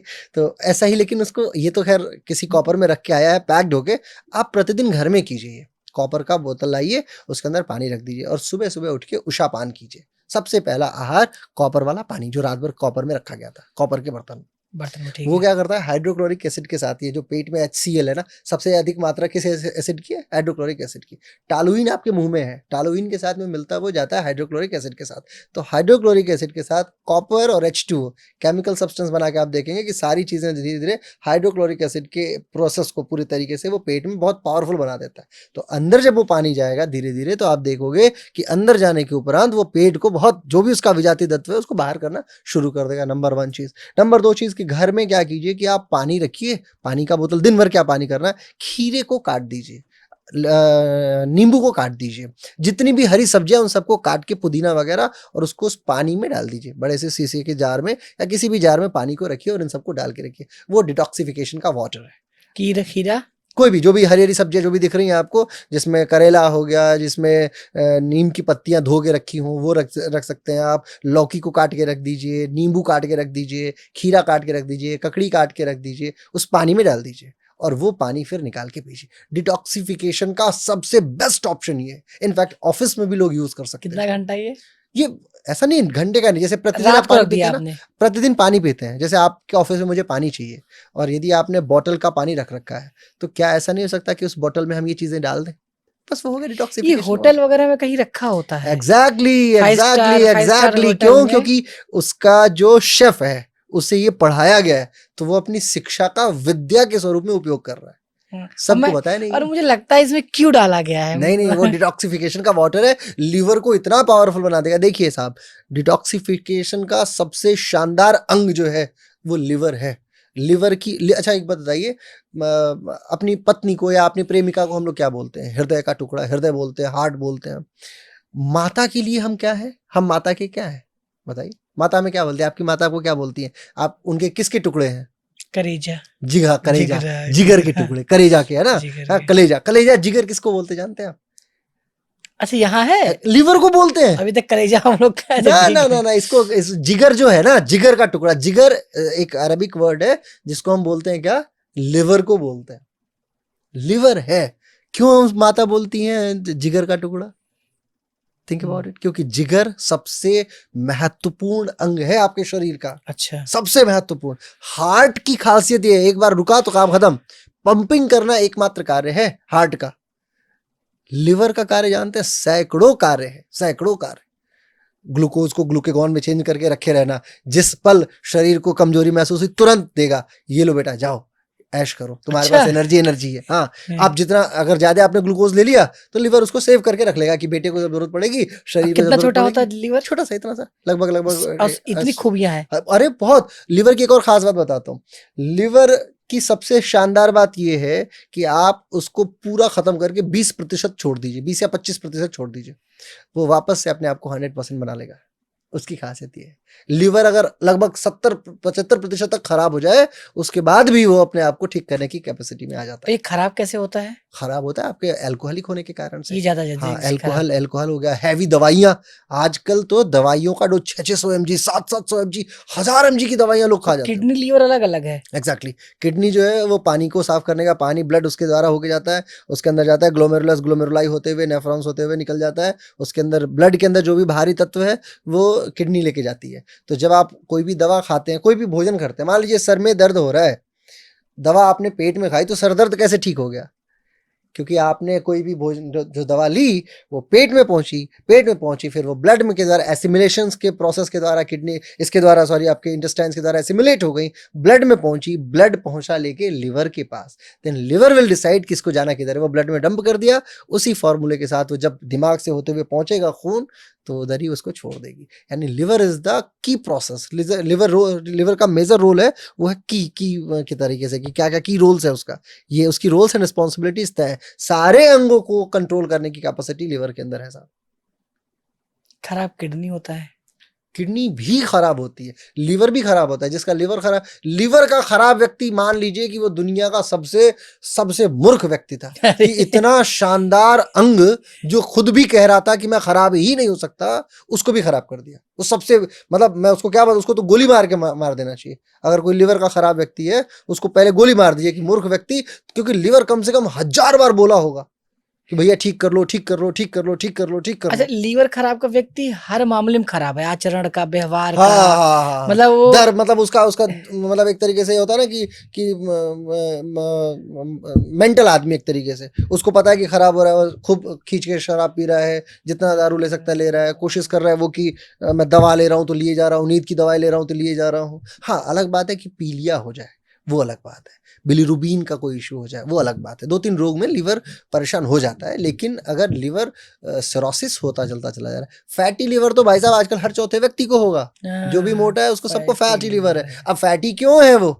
क्योंकि आपने छोले भटूरे में तेल, सब किसी भी कंपनी का घी आप लगाइए, है ना, वो घी आप यूज कर रहे हैं, तो रोटी में लगा रहे हैं उसमें घी, दाल में घी, चावल में घी, हर जगह घी ही घी। 400 रुपये भी मिल जा रहा है, 200 रुपये मिल जा रहा है, 800 रुपये मिल जा रहा है, 1500 रुपये भी किलो मिल जा रहा है। गाय है टोटल आपके पास 100, दूध हो नहीं रहा पूरा देश के अंदर, घी आ जा रहा है, पनीर उसी आधार पर मिल जा रहा है।